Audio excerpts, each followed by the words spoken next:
Hey everybody, I started my channel in 2023 and I thought it would be cool if I put together all of the challenge runs of the game that jump-started my channel, Tears of the Kingdom. I hope you all enjoy the movie of the 8 challenges I completed and look forward to more. And for our first challenge run, can you beat Tears of the Kingdom with only the depths?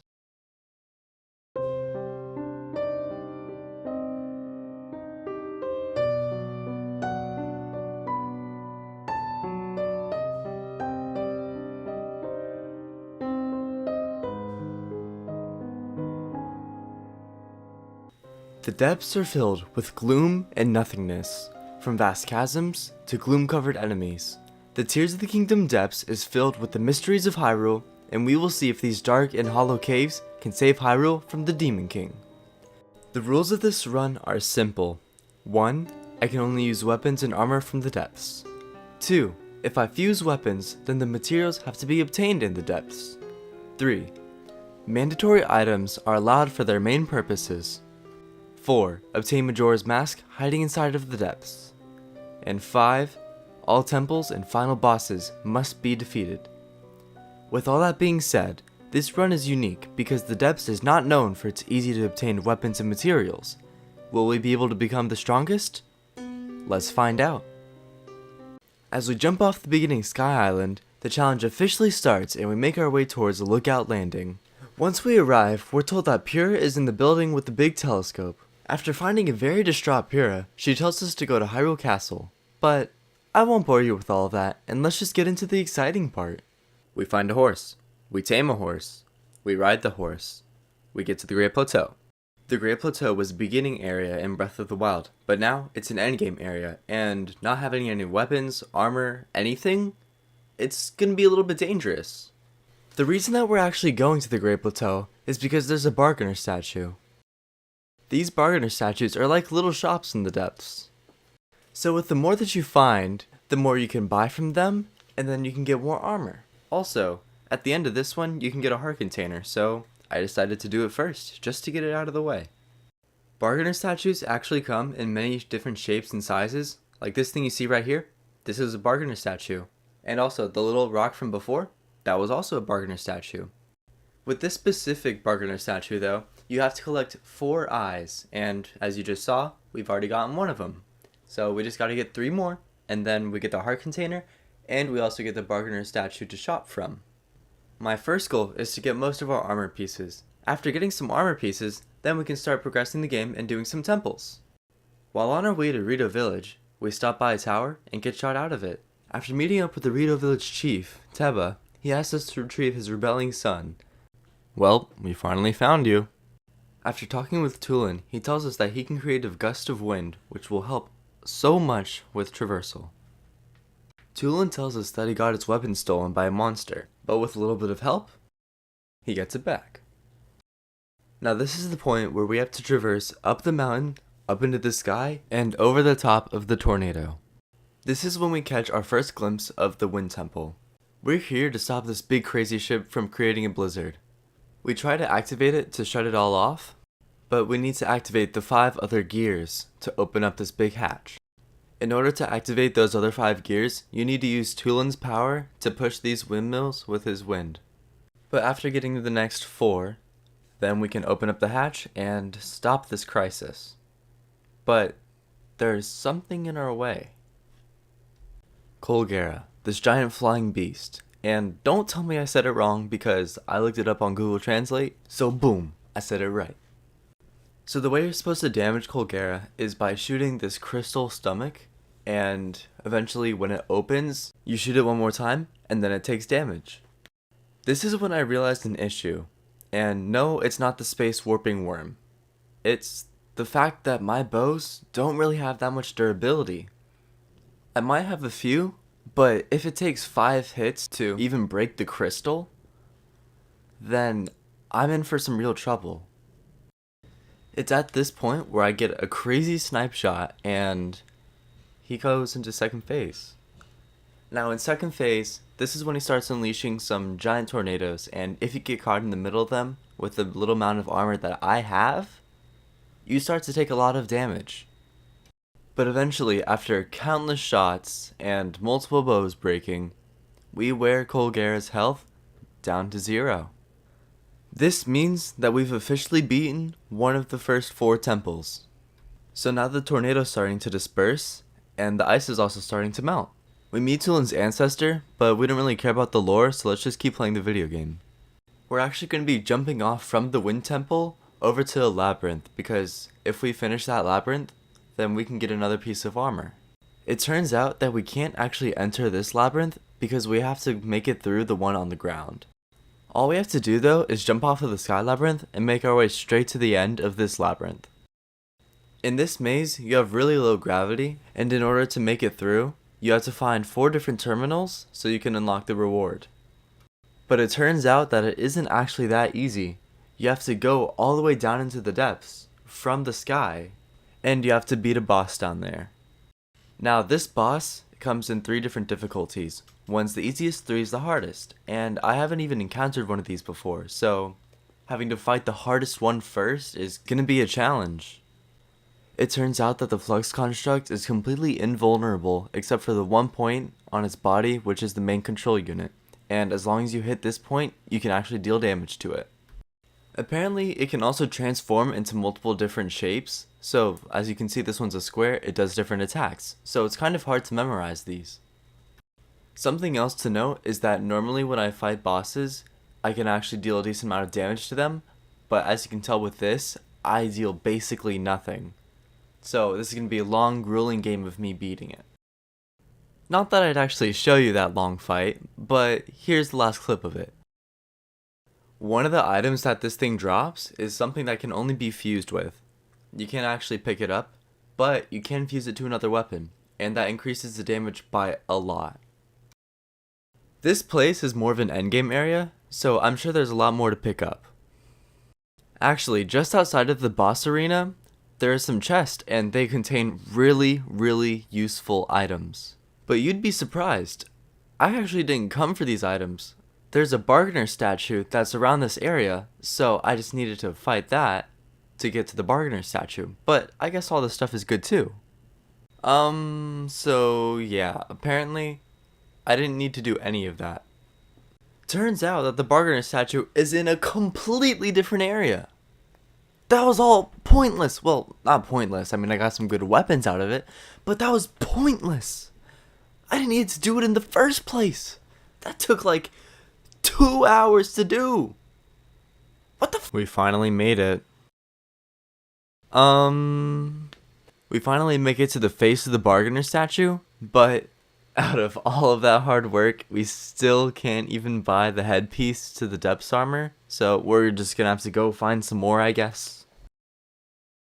2 seconds for you, 30 minutes for me. We found the next bargainer statue. It was all worth it though, because we can now get the Hood of the Depths. With 200 more Poes, but that's fine, those are easy to collect. We got him. 30 minutes later, we got him. When I say this was totally worth it, I mean it was totally worth it. Okay, now what you've all been waiting for the past 4 minutes, another bargainer statue. Just kidding, don't click off. I'm going to the Colosseum where you can find Majora's Mask next. Now I heard from a friend that you have to beat 5 Lionels in a row, and when I heard that, I was like, okay, this is not possible. But I'm still gonna give it a try.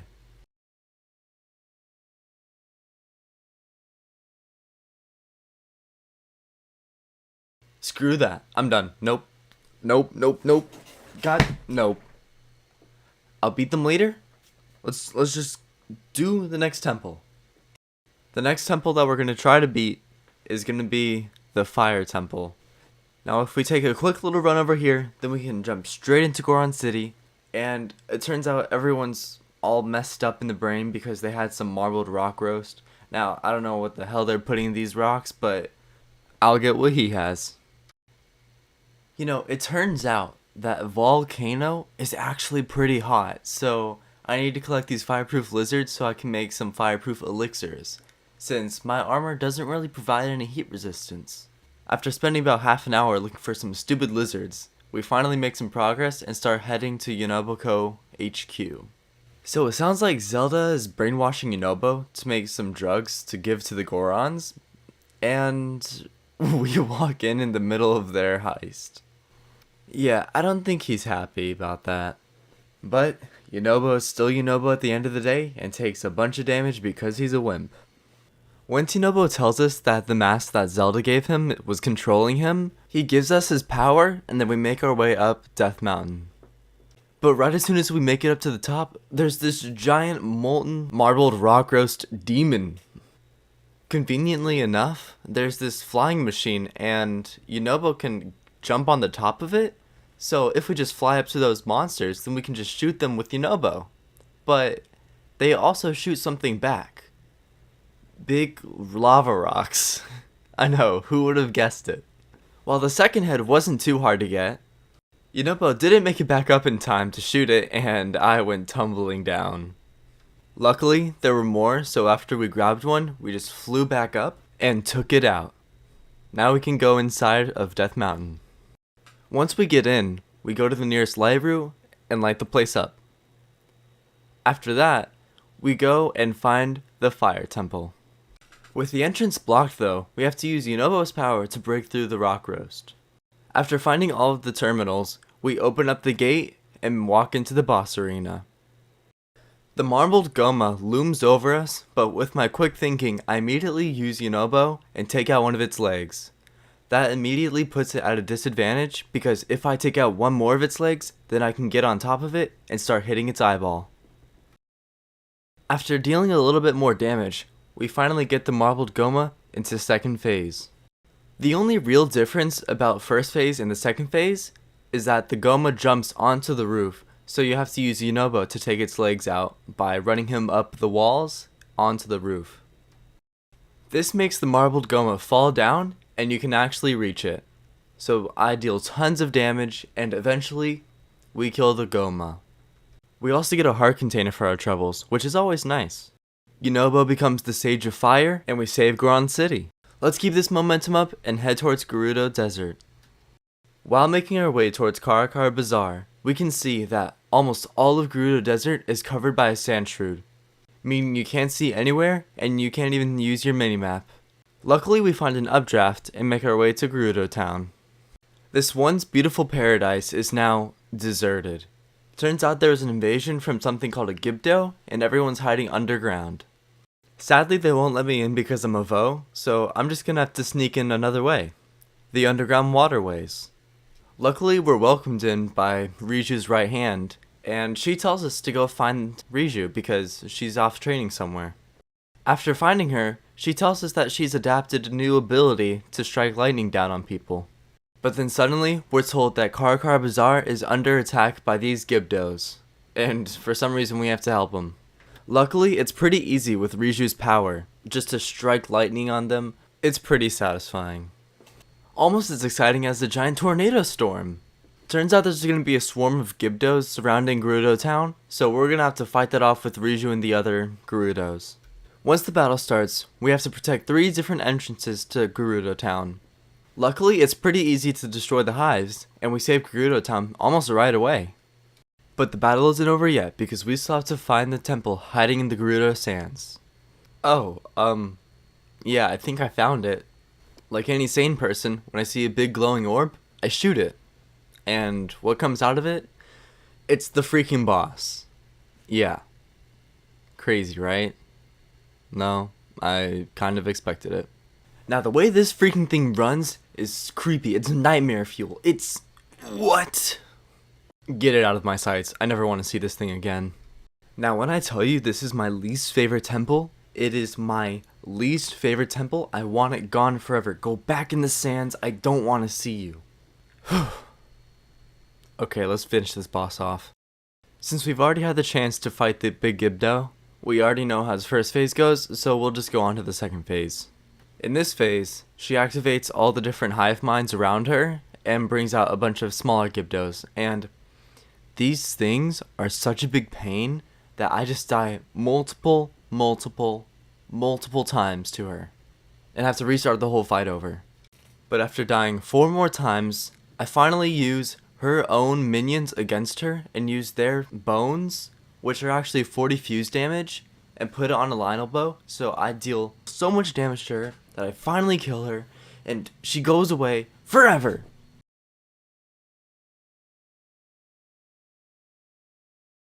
Still, we get a heart container, Riju becomes the Sage of Lightning, and then we're on to the next temple.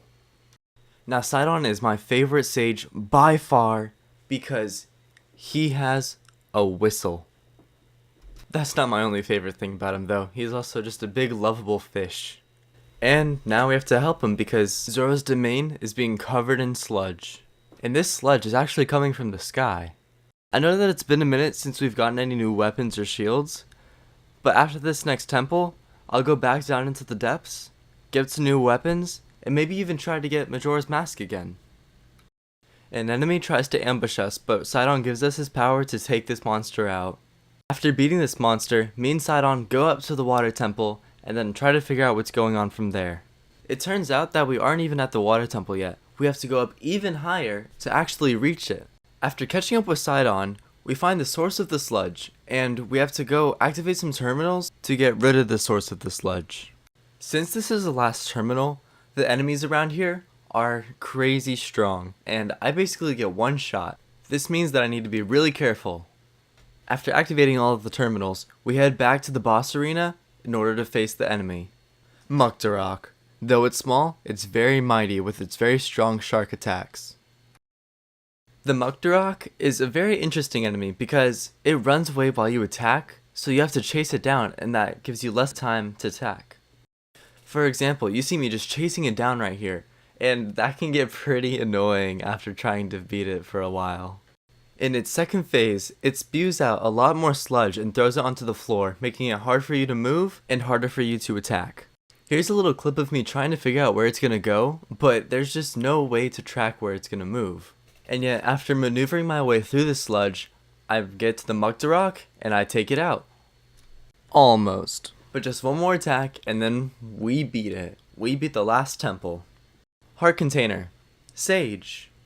We saved the Zoras. This is probably my favorite part of the game, but Sidon actually becomes the king.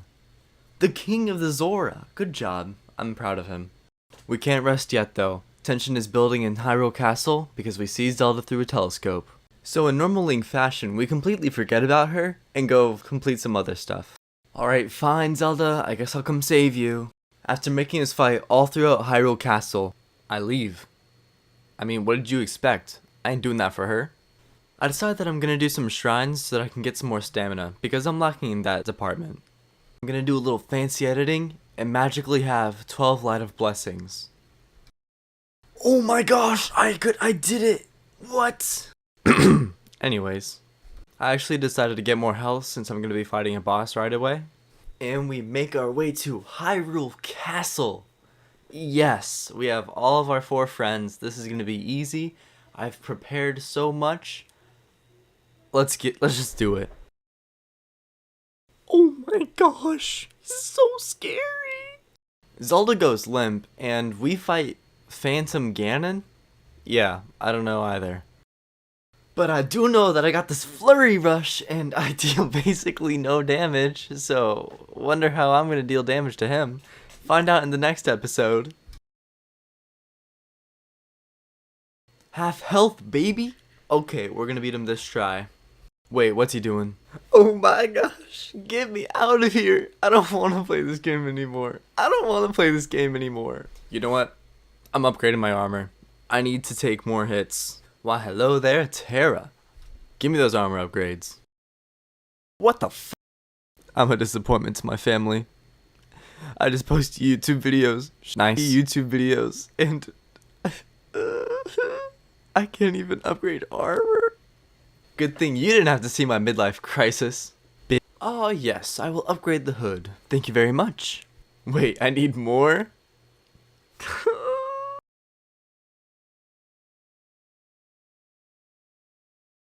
8 defense. Yes. We are so ready to take on these Lionels. I'm gonna beat them down, every single one of them. I'm gonna get all of their materials, and I'm going to win at video games. 1 down. Damn it. 2 down! I'm gonna make Lionel steak out of this bit after I leave. I fuse my unfused weapons with the materials that I got from the fight earlier, and I make stronger weapons with them. I actually decided that I want more stamina and get rid of some of my hearts. For some reason, I got the urge to go fight Phantom Ganon again and die, but I mean, hey, I don't even know what I was thinking at this point. Oh, but I didn't go in without a plan. I decided to use my bow and use Gibdo bones on it. That's right. I made him take so much damage that I eventually brought him down to second phase and didn't die. Now, it was at this point last time where I died immediately, but if I keep my ground and just keep on shooting them from far, then I can actually wear down their health and play video games. It's getting to the point where he has really low health, and I'm getting excited. Like, am I gonna beat him first try? That's what you'd think, simpleton, but no, it has to be difficult. Or so I thought. After gratefully accepting a heart container, we pick up all the gloom weapons around us, and then realize that I can't actually use them, so I drop them all again. But we've made significant progress, so I'll take that as a win any day of the week. Turns out that there's actually more story that I have to do, and there's one more stage to go find, so haha, here goes 2 hours of my life in 3 seconds. Bing. Bang. Bop. Okay. There you go. It was roughly 2 hours, alright? But now, this is the 5th stage. Minoru, but in robot form, because, you know, it's been 10,000 years, so she's not really in her normal body. You can actually attach stuff to her arms and her back, so this makes traversing a little bit easier down here in the depths. The 5th secret zone is in sight, but we get stopped by something mysterious. Our twin? I guess? Turns out it's actually easy to fight it, and you just gotta slap him a few times and get it to half health. And the only difference here is that it grows more arms. So, easy. Yeah, all you have to do is hit it with fire, hit it a few times, and knock it into the electric railing. This game has just been giving me so many heart containers, like, I didn't even need to get any hearts. And this is when we officially get the power of the Sage of Wisdom. Alright, so you know how there's been this thing that I've been avoiding like at least twice? Yeah, that's the Colosseum where all the Lionels are, but I promise you, this time I come fully prepared to beat the loving out of these Lionels. You know what? I'm so prepared that I'm just gonna skip to the second to last Lionel, so you don't have to wait, because you know I totally beat all those other Lionels without even getting hit once. Now it's at this point where I've actually gotten used to fighting the Lionels, so I get clean headshots, deal so much damage to them, you know, I just don't even go for the mount. I just keep destroying them.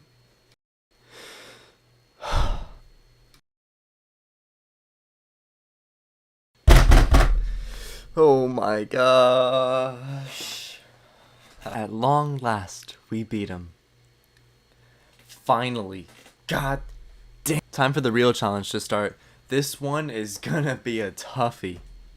Since this one has armor, you have to go in with a weapon that actually destroys rocks because it's wearing rock armor. There's a cool little thing that you can do here actually. You can fuse your shield with the armor shard that drops from the Lionel. Now while fighting this Lionel, I need to make sure that I'm playing out of my mind because I do not want to fight it again. This would take forever if I ever died. This is when I decide to bring out my secret weapon. Remember the horn that the other Lionel had that's similar to this one? Yeah, I just put that on a stick and boom, dead instantly. We finally got Majora's Mask. Time to never put it on. You know what? I think it's about that time. Let's go fight this Demon King. Now, while we're down here, we see tons of strong enemies, but I'm not really in the mood to fight all of them because I don't want to waste any of my weapons because they're a pain to get back. Seems like there's a Phantom Ganon down here, so, like the sane person I am, I'd run the opposite direction. Though I am afraid of my weapon's durability, I am not afraid of making new ones. After making a long trek down this whole chasm, we finally make it to the final boss. Kind of. Okay, actually first we have to fight his army, but with the power of friendship, the other sages come in and we can fight these bad monsters all the way, I don't know. Oh yeah, there's Minoru too. I guess I forgot her. Oh yeah, we're definitely ready to take on this army. It seems like the first wave of the Demon King's army is just bokoblins, and it's one boss bokoblin, but these bokoblins are only dying in one hit, so these are easy to take out. I decided that the boss bokoblin is just chasing me too much, so I just shoot it with the white choo-choo jelly to stop it from moving. So now I can just focus on the normal bokoblins and just wipe out his army completely.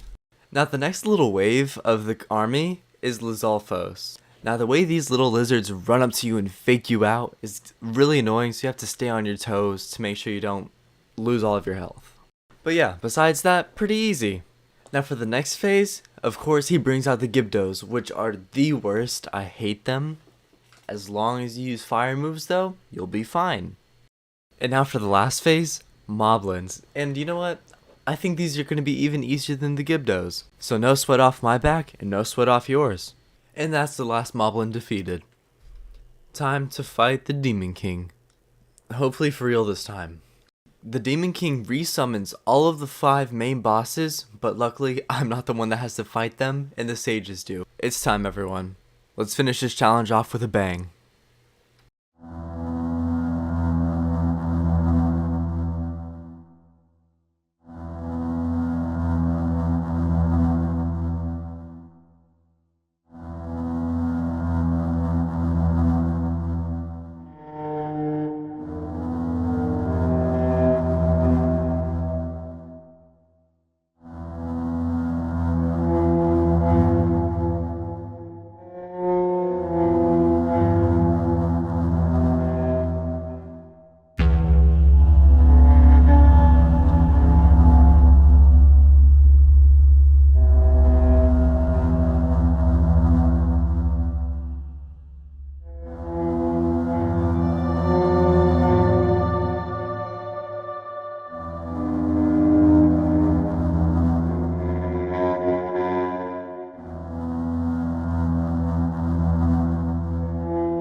And we did it! We officially beat the Tears of the Kingdom Depths Only Challenge Run. If you enjoyed the video at least a little bit, consider subscribing. It's free, and I would appreciate it so much. But besides that, I hope you have a great rest of your day, and see you soon. Bye.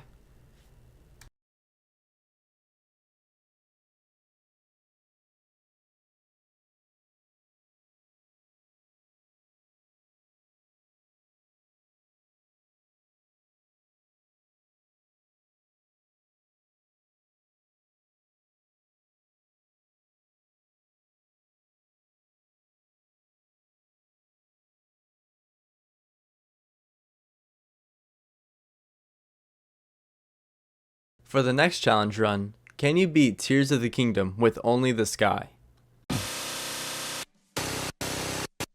In this video, I'm going to be attempting to beat Tears of the Kingdom with Sky Islands only. That means I can only use weapons, armor, food, and other materials from the sky to progress through the game and beat the challenge. So here are the rules. 1. I can't use anything from the ground or depths. Everything has to be from the sky. 2. Mandatory armor sets are allowed to be used for their main purposes. 3. I have to fight and defeat a Flux Construct 3 in the sky somewhere. And 4. Progress through all the main temples and beat the final boss. Once we grab the Decayed Master Sword, we cut down a few vines, grab some pants, and then walk into the world of Hyrule. Once we jump off of a very high cliff, we land in some water, and then we get the Puripad and make our way to the Temple of Time. But for some reason we can't get in, and we have to get one more heart in order to get it. So after boom, boom, boom, and boom, now we can get the heart and then make our way out of here. Yay, we're finally on the ground! Oh my god, oh my god, oh my god. Okay, it's already starting. Once we get our hands on a horse, we can talk to Pyrrha, and then she tells us to go to Hyrule Castle. But all that's boring and I don't really care, so let's just go on with what we were planning on doing. Flip it, Joshua! And now after officially 2 hours, we can finally get our paraglider, which is super important in this run since we're in the sky the whole time. After landing next to another Skyview tower, we make our way to where we can get our first official armor piece. And that's from jumping off of a sky island. For Christ's sake, a sky island! What is wrong with these people? Do they want me to die or something? Apparently they do, so I'll just follow their lead. After just barely missing it, I have to use a bomb shield jump, and then I finally land inside of the hoop. After further investigation, we have to talk to a Stewart construct. I know I said Stewart. And then we have to go and do it again, but under 25 seconds. Actually, it's just 35 seconds, but I'm too good at the game, so I get the glide shirt, and after I do another one, I get the glide tights. Oh, whoopty freaking doopsie, I do it again and get the glide mask. Now with the full armor set, we have the max sky mobility that we can get, and now we head over to Rito Village. After the village chief Teba has a little argument with his son, he asked us, the babysitter, to go and retrieve him for him. So that's exactly what we do, but he got his bow stolen by a monster, and in order to get it back, he gives us his power. And now we just Assassin's Creed this motherfucker. Yay, Tulin, you got your bow back! Time to beat the ever-living shit out of some monsters, and traverse our way up the mountain.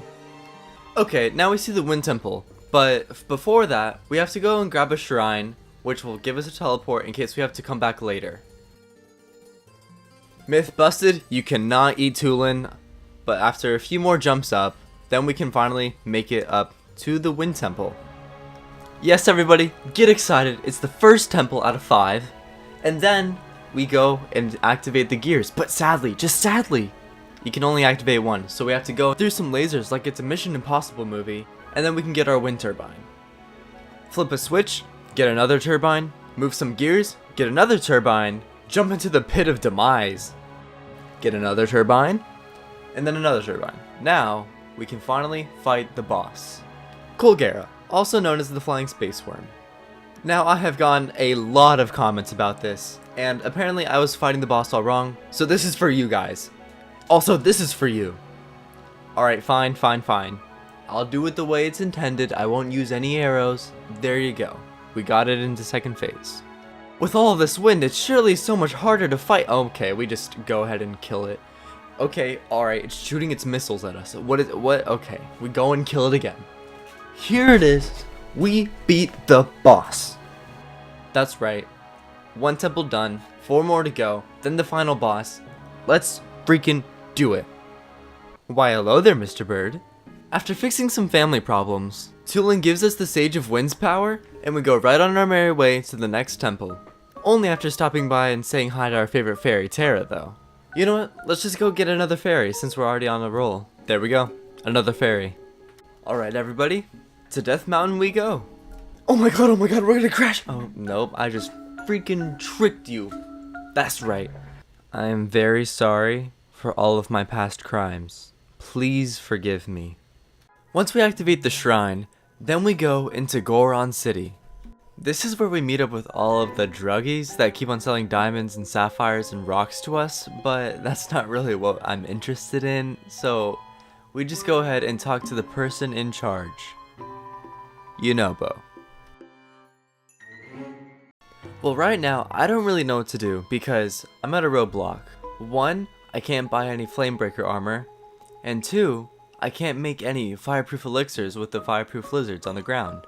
So I don't know what to do, and I'm about to get to a heated spot where everything burns, including me. So I decided that I'm not fully prepared to do the fire temple, but if I go to the water temple, then I can use Sidon's ability to help me through the fire temple. It's about time I introduce you guys to the best sage ever, Sidon. Yes, the big lovable fish man. This is him. Yes. Right now he's a little busy saving the entire domain from all of this nasty sludge, so he asked us to go talk to Lady Yona, which is his soon-to-be wife. But in order to actually activate the quest, I need to uncover this statue. But I don't have any splash fruits, so I don't even know what to do. This is what my chat, I stream every weekday by the way, tells me that I can just use a hydrant to get rid of all the sludge on the statues. So once I found a capsule dispenser that gives out hydrants, I immediately went there, used some zonai charges, and then got myself some hydrants. Unfortunately, I forgot to get the shrines teleport, and I had to walk all the way back. Once we made it back though, we tested it out, and it worked perfectly. Boy, that statue looks so shiny! Now we can continue on with the quest by giving Yona an ancient arowana, and this makes it so we can have the Zora armor. And this is allowed because it is a mandatory item to progress the water temple. She tells us to go tell Sidon this, but all that happens is he tells us to go find someone else. Man's got me running in circles! We talked to that guy, talked to Sidon, talked to the king. Okay, so now we have to go to something called Skyfish Island, and from there we have to do this kind of ritual thing? I don't know if it's a ritual, but something like that. We can officially almost make it up to the water temple after a few more puzzles. But before that, we have to fight a sludge like, and this thing does so much damage. Luckily, Sidon gives us his power so we can make it vulnerable and take it down. Now it's officially time to go into the Zorania waterways. Hold on, never mind. Apparently I need a rock to break this, so I had to go up into the Sky Island and get myself a rock. A rock! There we go, we finally broke it. And now we can just zoom through all of the rest and go up into the sky. Okay, so we actually haven't made it there yet. We just got it like a good 20 more minutes until we make it there. If I'm smart. Clearly not. But after a little bit of a trek, we eventually did make it to the water temple. Now this has to be one of my favorite temples, except for a singular part in it. And that's getting this damn ball inside of this damn hole and keeping it there. And I didn't know, and it was very upsetting and it hurt my feelings. But we eventually did figure out all of the puzzles, and we made it to the boss fight. Now I know every single one of you that have fought in this boss before know how fun it is to chase it around trying to hit it when you can't hit it, and it's so very fun. Yes, I was joking. But just with a few more swings, we get it into second phase, which is slightly even more annoying. If you know how to fight it correctly. Which I don't. But at one moment, I got my sights on him, and then I hit him, and he goes down, and I hit him a few more times, and we take him out. Out! Give me my heart container.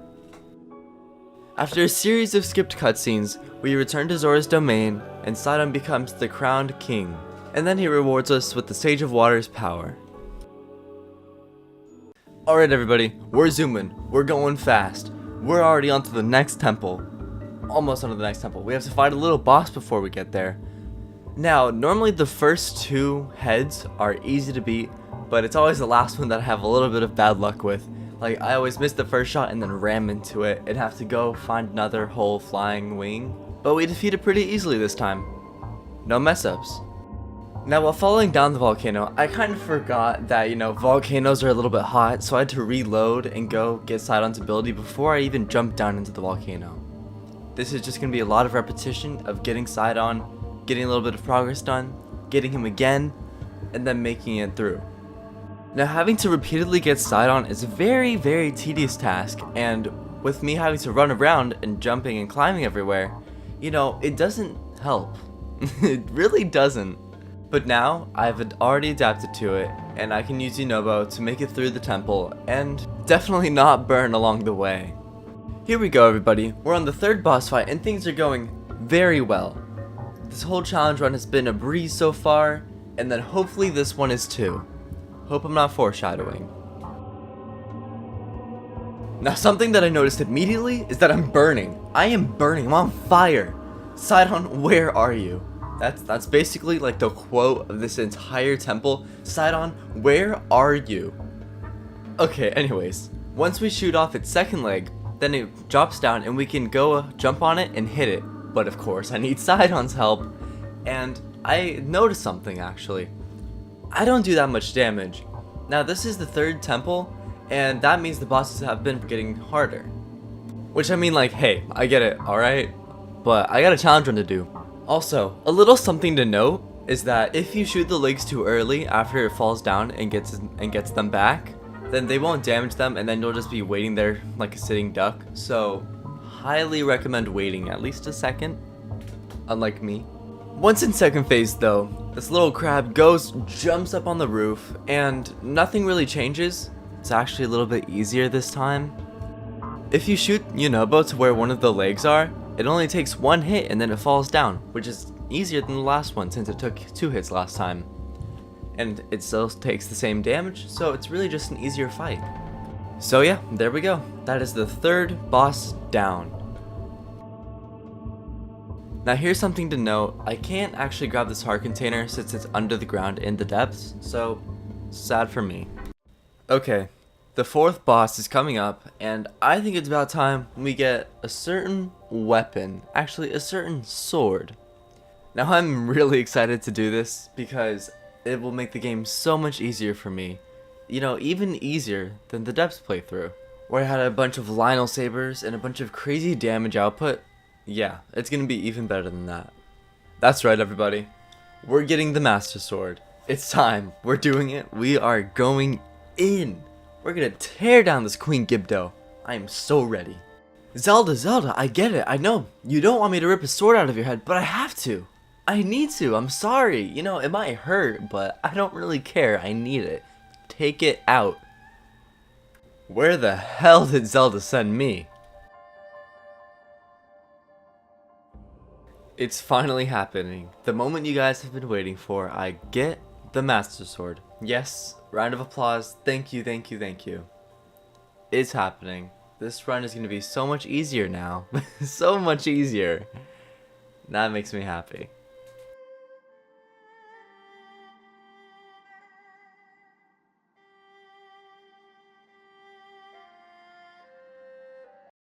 Okay, alright, now it's the time. I have to go fight the Queen Gibdo. I'll fight it.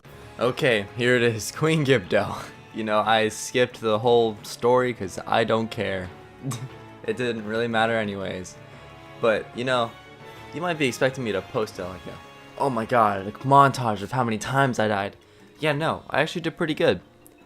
I think I beat it second try? Yeah, second try. Ha, totally second try. But yeah, this one is a lot better because in my last video, a bunch of you told me that I should destroy the hives and it makes the boss fight so much better, so much easier. And oh my god, were you guys right. But yeah, anyways, I take out the first phase and then we go into second phase. After I shoot it in the skull. Yeah. Going into the second phase, I had a plan. I had a flame emitter on a stick, and that would make them all immobilized, so I can just shoot down the hives, get some permanent sunlight, and permanent safety. Like, I have my own safety net right now. And once I got a little bit of it, I decided that, you know, I should just get rid of the rest of them, just to be safe. Now that I can focus on Queen Gibdo, I immediately get off 2 shots, and then just smack the friendship out of it. With the Queen Gibdo at such low health, I am starting to panic. I am getting scared, so I decide to take the easy way out. Yes, it's fine, I don't care. As long as I beat the challenge, it doesn't really matter, does it? But yeah, besides that, 4th temple done. Let's go, we're on a roll, and we got the Master Sword.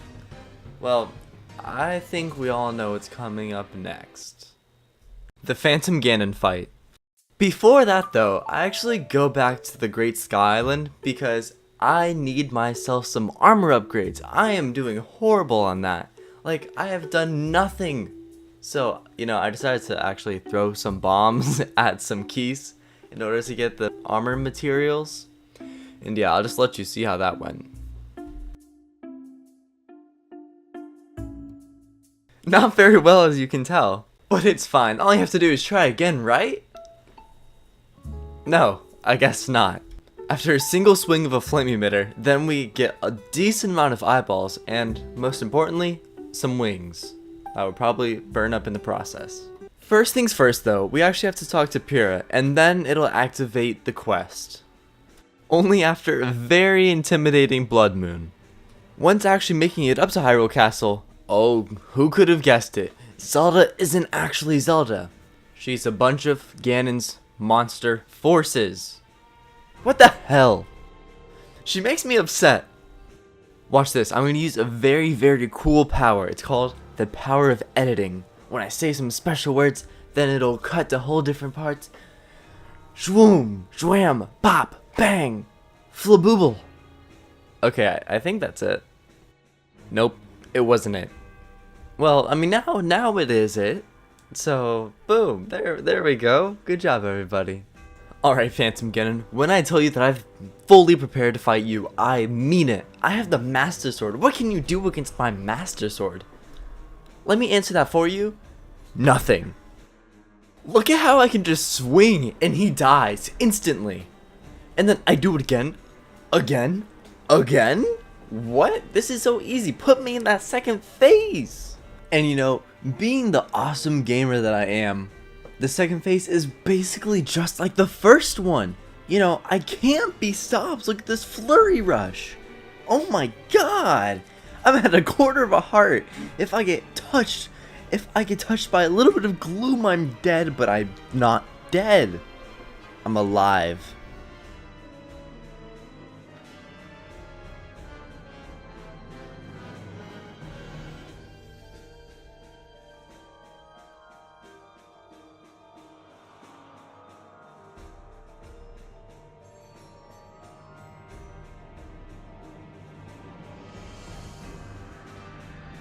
Okay, so things are starting to look a little bad. One, I have a quarter of a heart. Two, one of my shields just broke, and my last shield is damaged, and it'll keep taking damage if I ever take it out. So, I just decided to go all in and swing. There's one health left, and I get him. I get him good.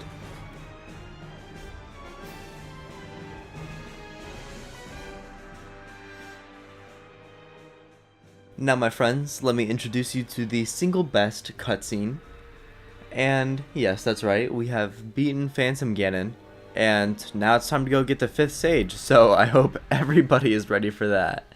Now I kind of have a special thing going on, where I completely skip all of this side quest, where I have to go find some armor or something, so I don't really care. I don't really care for the quest, so I just hope for the best. Pray that I just get onto the Sky Island and I'm lucky. And the first time I did that, I got there immediately, first try. But this time it takes me just a few more tries, and then I can eventually go to Dragon Head Island. And after a few tries, we did make it, and we got Mineru's head. So now all we have to do is bring it down from the sky, all the way to the depths, walk a long time with it, and then we can actually start building the robot. But yeah, anyways, after that quick little trip, we put Mineru's head on the little layout thing, and then we have to go grab the 2 arms and 2 legs, which won't take too long for you. For me it did, but it won't take too long for you. After finishing the construction project, we take Mineru over to where her secret stone is. Now there is a certain thing that's about to happen that you should pay very close attention to. It is very important to the lore of this channel. Now, there is someone named Gary. Yes, I'm sure some of you already know from the streams, but our friend Gary here, he's being controlled by Ganondorf, so we are going to save him. That's right, we are going to save Gary. Now in order to save Gary, we have to push him into the electric fence in the background, so then he can take damage from that because I don't do anything to him. But before you send him flying back, you have to use fire or any status effect against him so then he can get shocked and then you can just smack the heck out of him.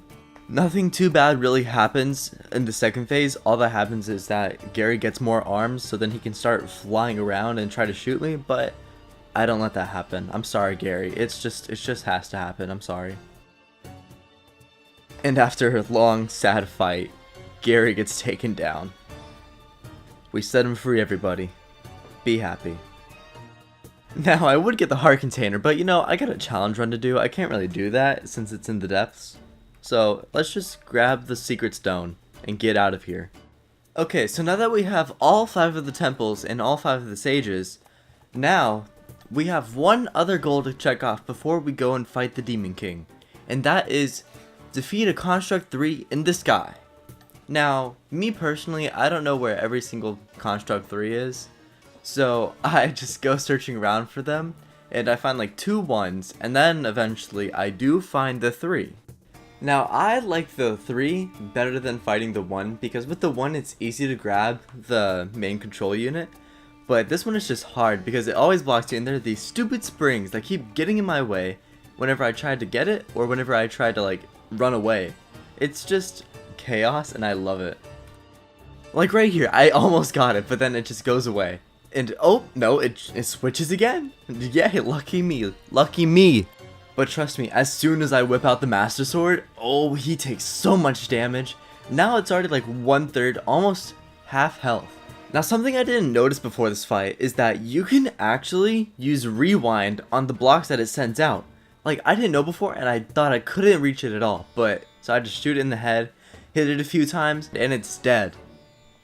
And that is the final challenge, except for the main boss. Hope you guys are ready. I definitely am. Let's get into this. Let's start the final boss fight. Once we have beneath Hyrule Castle, we can finally face off against the Demon King's army. Now this has a few waves, but luckily, since I have all the other sages, it's really easy to just run around and I can just pick up arrows. So it's a good arrow farm. Anyways, after we fight off the bokoblins in the boss bokoblin, we have the Lizalfos next, and with these they're a little bit more tricky, but you see me dodge now here. I don't need to worry about a thing. I'm fine. Oh shoot, here come the Gibdos. In the desert temple, that was a little bit scary, but luckily there's a bigger open area here, so I can just run away from them and use Riju immediately. Now with the moblins, these I'm totally fine with. Like, see this flurry rush immediately. Oh, there goes my weapon. Anyways, yeah, these are fine. I don't need to worry about them. So let's get on to the final boss fight. Let's do it. Alright everybody, I hope you're here for the long run. Thank you everybody for coming and watching. It's not over yet, I still gotta fight the boss, but let's see it. Oh damn it, I already missed the flurry rush. Okay, there we go, now we got it. And look at this damage. Oh my gosh, I am amazing. Or my sword is amazing. Okay, alright, dodge? Yes, okay, I do good. I'm a good player. And yeah, almost there. I mean, one more flurry rush.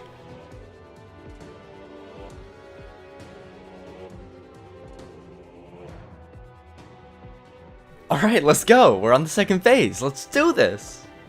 Now, even though the boss got 100 times cooler and there are more of them, you don't really have to worry. Like, I'm chilling. I immediately get the flurry off. But that health bar though, that's a little scary, because this makes it a long, tedious fight.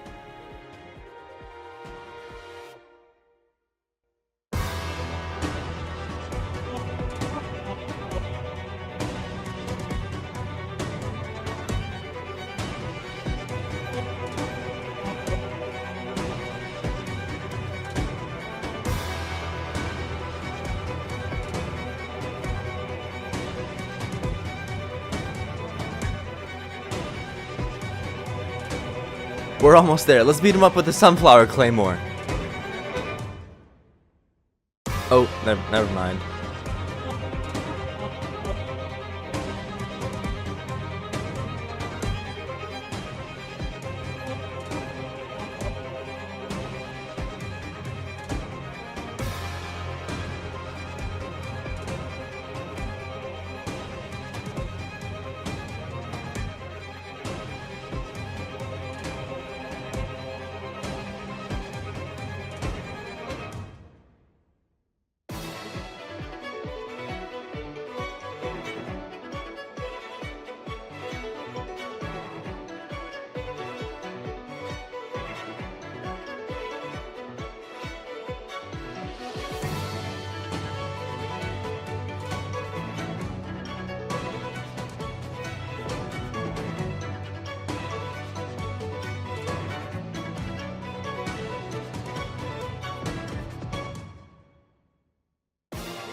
Thank you everybody so much for watching this. If you enjoyed the video, consider subscribing, it's free and all that crap.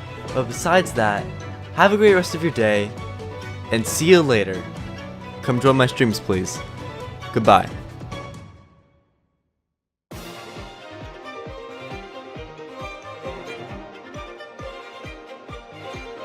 The next challenge run is, can the Yiga beat Tears of the Kingdom? In this video, I'm going to be beating Tears of the Kingdom as a member of the Yiga. The rules are, 1. I can only use Yiga weapons and armor. 2. I have to follow Master Koga through the depths and ruin his plans. 3. Mandatory items are allowed. And 4. Beat all of the temples and the final boss. Can we save Hyrule and become the true leader of the Yiga? Let's find out.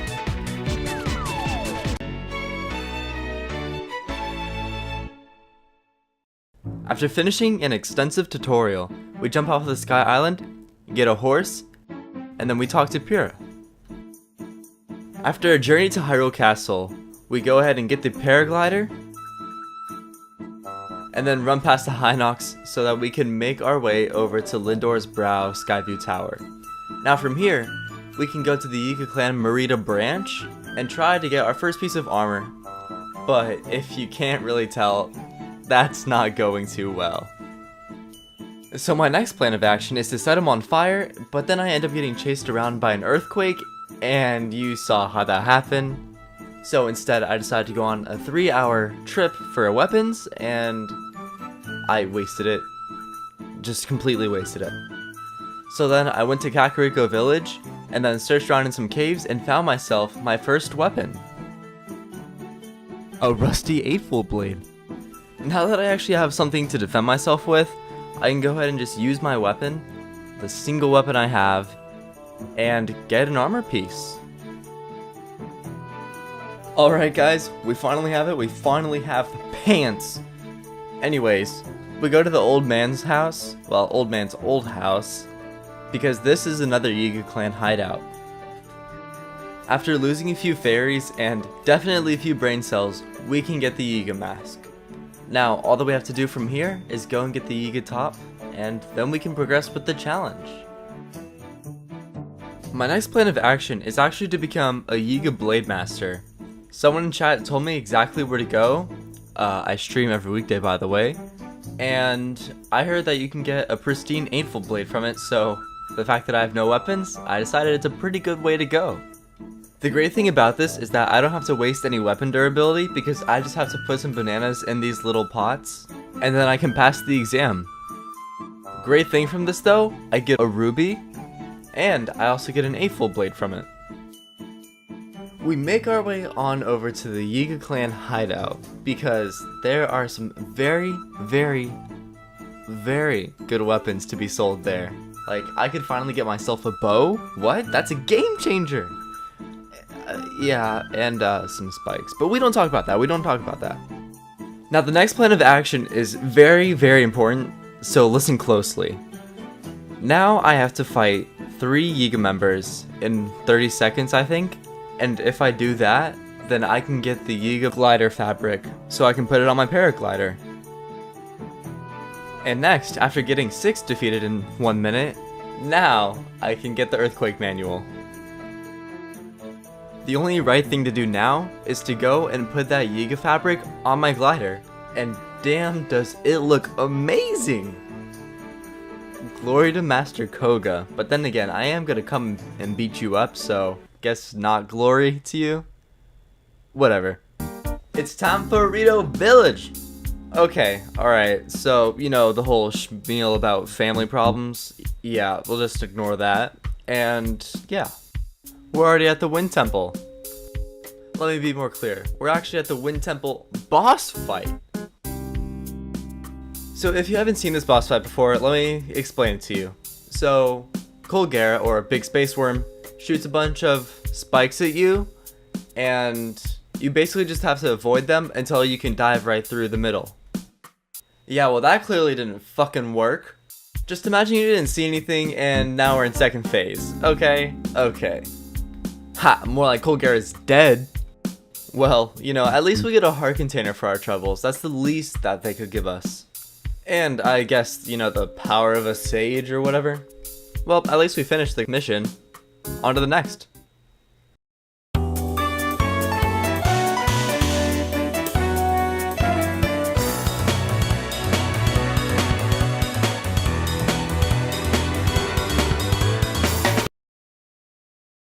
Damn it, hold on, I need a bow.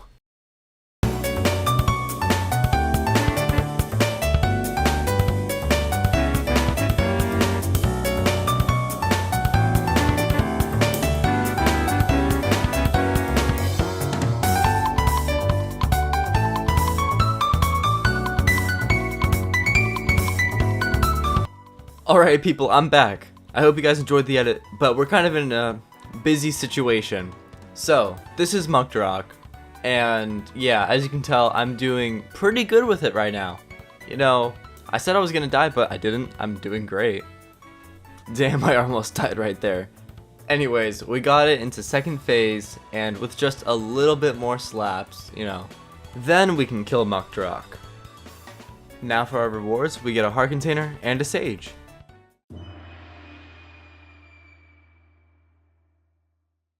Alright everybody, it's about time that we complete one, but probably the most important goal. We have to beat Master Koga and stop his plans to help the Demon King. And you know, the easiest way to do that is just, you know, get all of his health in a single cycle. Now since this fight is so easy, surely the other ones are going to be just as easy. Oh, look who we have here. In this Koga fight, he flies around on a wing, but there's just one little problem. I don't know how to reach him. Like, he's just flying away from me and just pushes me away with his fans. But luckily I got in front of him and smacked him down to the ground. And I guess I did a lot of damage too. Now with this second phase, he just shoots bombs and it's harder for you to get on the wing. So, yeah, I end up dying. God damn it. Well, the only other thing that we can do is go to the Yiga hideout and get ourselves another bow. Now let me tell you how much easier this is with a bow. Like, I got to the second phase so fast, and now I'm just smacking them up a bunch. And as you probably could have imagined, that wasn't the last time we would fight him. Of course we have to go to somewhere else, and that place is Zora's domain. Big shocker, this fight's on the water. And oh my god, getting stuck underneath this raft made me so freaking mad. I couldn't even hit him. But like all the other times, if you give it a little bit, then I can actually, you know, take my 2 brain cells and fight Koga. But now it's time for the last Koga boss fight. And let me tell you, this shit goes hard. So now with the fact that we can get one shot by Koga is in our brains, we have to recalibrate and rethink our way to approach him. Oh wait, you can't hit him? That's right, dumb idiot. You can't hit him unless you use a bomb. Now there's not only the fact that I can't actually hit him down unless I use a bomb, but I don't do nearly enough damage because I have 0 weapons. None. 0. Zip. Nada. Gone. Gone. Thank you. Now if you thought the first phase was hard, yeah, this second phase took me so damn long, and not only did I die horribly, stupidly, idiotically. Other words, you know. Now at this point, I might as well just give up for now. But I do have a plan. I'm gonna go through the depths, die. With more weapons, I try to fight Koga again. Yeah, you can tell how that went. Move on. We're not doing that. We are going to Gerudo Town. Hey there, Riju. Okay, let's do this. Yeah, let's go. Okay, so we only have to hit 2 targets. Yeah, I only have 1 bow. I mean, now I have none. I decided that I should get some heart containers instead, so I can wait for a blood moon so I can get more weapons and more bows. Yeah, I got a few. Now we're gonna go to the Spirit Temple, save Minoru, and that'll give us a better fighting chance against Koga. The reason that Minoru would be such a good help is because she is also like a robot, like fighting robot v robot, you get it. Well, it turns out that we actually have to build Minoru's body back together and make a construct. So, with just a few short clips, and 2 hours for me, we end up finishing the robot construct. Now, Gary, listen closely. I am sorry I cannot spend too much time talking about you this video, but yes, you are the best. Goodbye. Let me tell you, that is one quick and easy way to get a heart container. Oh hey there, Minoru. People, we finally done it. We can shoot the rock on the floor. Round of applause. Anyways, the plot doesn't wait for us to catch up with it, and we have to just shoot down a bunch of Gibdos and save Gerudo Town. After a whole nother infestation, but we don't talk about it, we just talk about the boss fights here. The boss fights. Yeah, well, speaking of boss fights, here comes one crawling up. Oh my god, I hate you, Queen Gibdo. I hate you.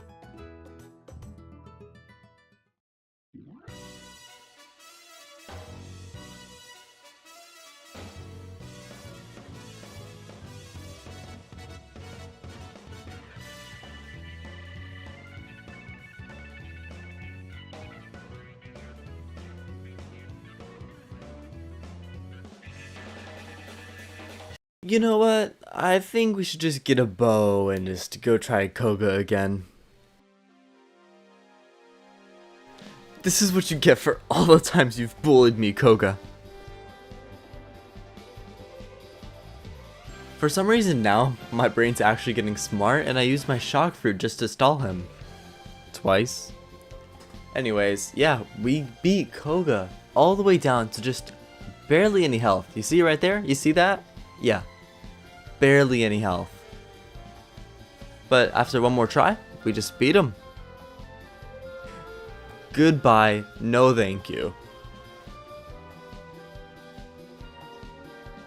Oh hey, didn't see you there. So we're gonna be doing the Fire Temple next. Yeah.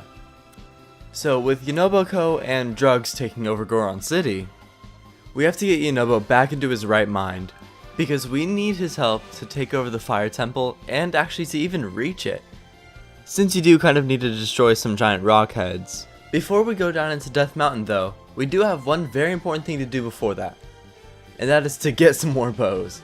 You might be starting to see a pattern here. Anyways, after a quick trip through some lava rocks, we do end up making it to the Fire Temple. Now with Marbled Goma, I don't really have too many problems with this fight, as long as I just make sure I keep on getting Sidon, since I don't really have any heat resistance anymore, since I ran out of it.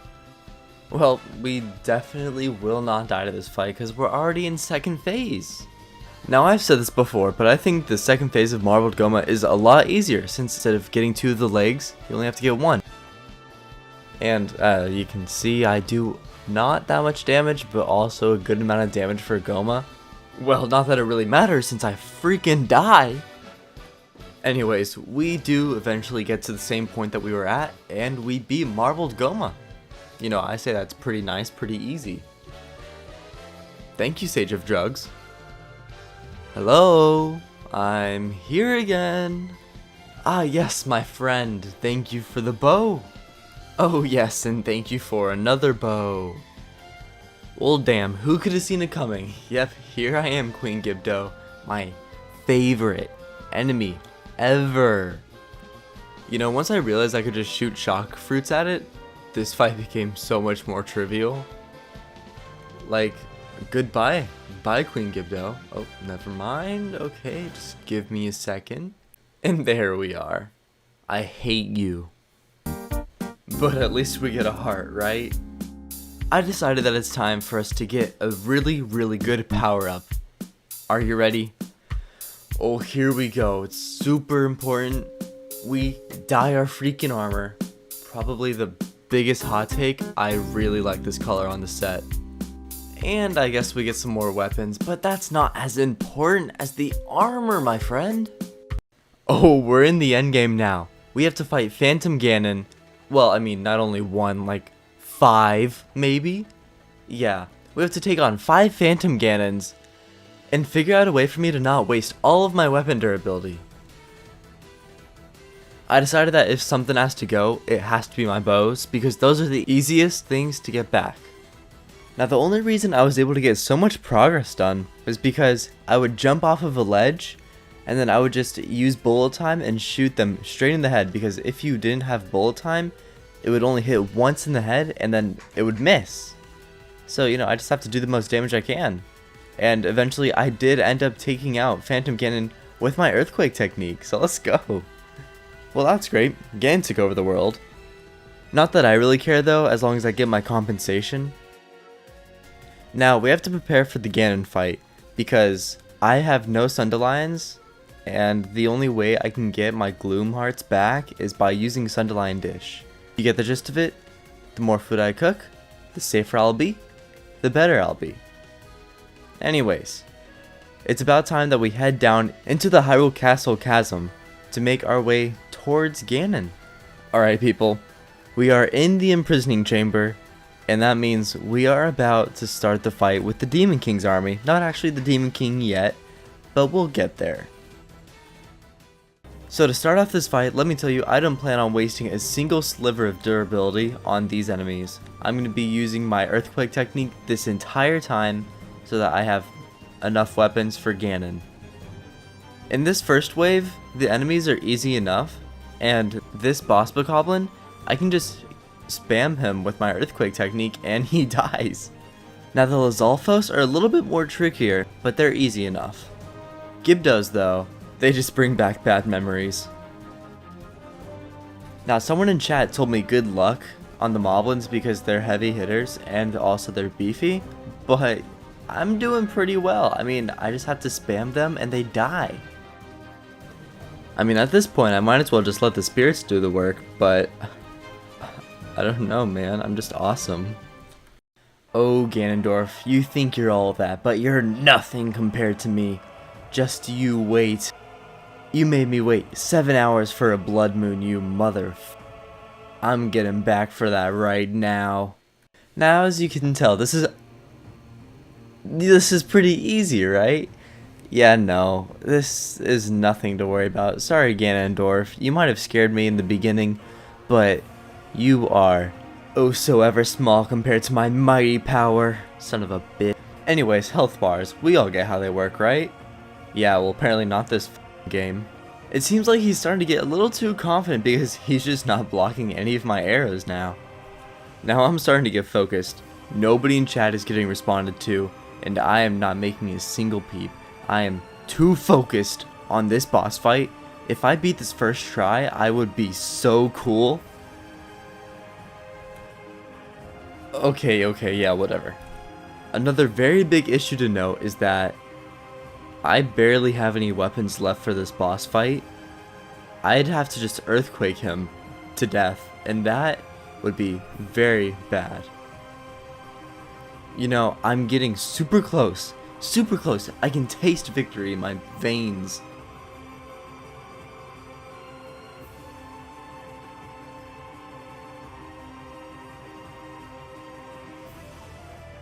No, we can't get sad now. We have to beat it right freaking now. Alright people, here's the plan. We're gonna fuse elemental stuff to our bow and then just freaking destroy Ganon until we can get him to second phase. Also, I was running out of weapons during the end of that last fight, so I am saving them for the end. I found myself a rhythm of shooting him in the head and then shooting him in the stomach just over and over again, because if you shoot him too many times in the head, he starts blocking them. So if you just keep on rotating between them, he just stands no chance against it.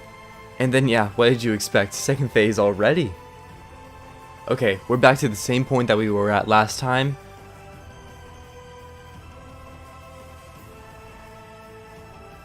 And I finally make that flurry rush.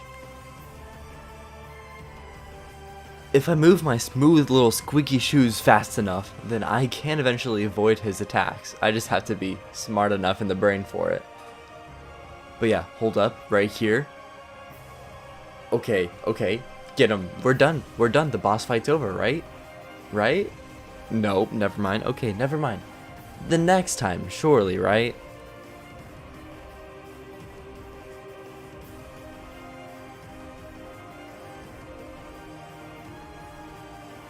Are you freaking kidding me? I can't swear. This is too hard on my heart right now. And we did it. Let's go. We finally did it. Oh, I hate you, dragon. But you also look so damn cool. Now this is when like the Master Sword is mandatory kind of thing is okay. Because as you can see, I can't use my earthquake technique, and also my singular weapon does not have enough durability to take out all of the dragon's health and also the crystal on its head. Hell, I even tried fusing with it, but it didn't work, so we're just gonna have you guys close your eyes. Is that okay? It better be. Hey, your eyes better be closed for this part, okay? Anyways, we finished off Demon Dragon with the long blade. That's right. Definitely with the long blade. Besides that, people, thank you so much for watching this video, and consider subscribing. I can actually feed my dog if you do. But besides that, shout out to Vessel A for giving me this idea, and that's all, folks. Thanks for coming and watching. Stay hydrated so you don't turn out like Phantom Ganon.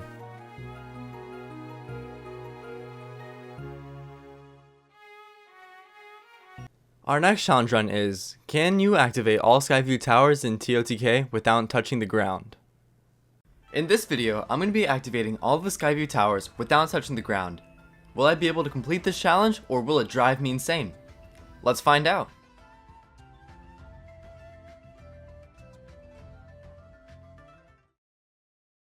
Okay, let's do it. So, what should I do first? What should I do first? First plan. We're gonna have to get to Lookout Landing.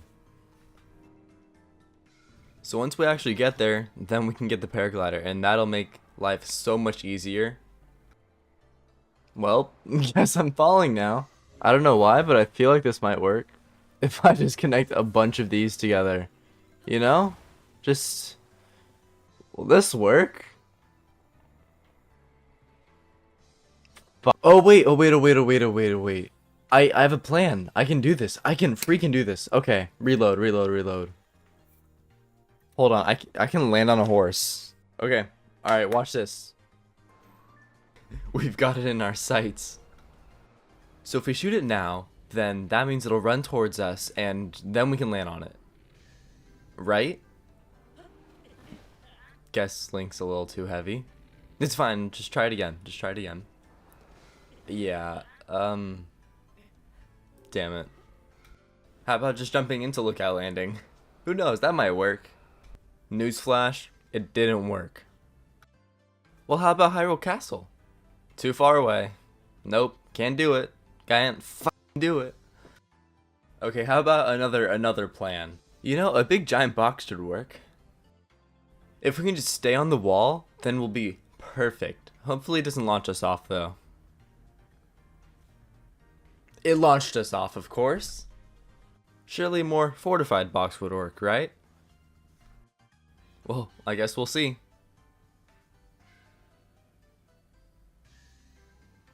Nope, I guess a small little box is better. Well, let's try it. Another plan though, Just triangle. Yep. Nope, still get flung off. Alright, it's time for the box strategy. Hopefully this one works. I mean, I don't see how it wouldn't. Oh damn, okay. The challenge has officially started. I mean, it started already, but it started. But damn it, if this thing knocks me into the grass, I will be so sad. Well, the plan from here is just to take these planks and just walk, make our own train track, right?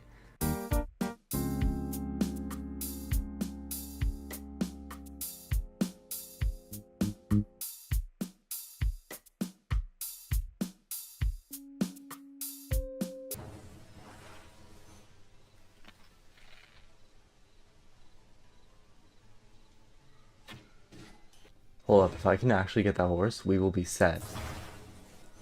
No, don't be scared. Please, don't be scared. There is no time for you to be scared. Horse is too risky.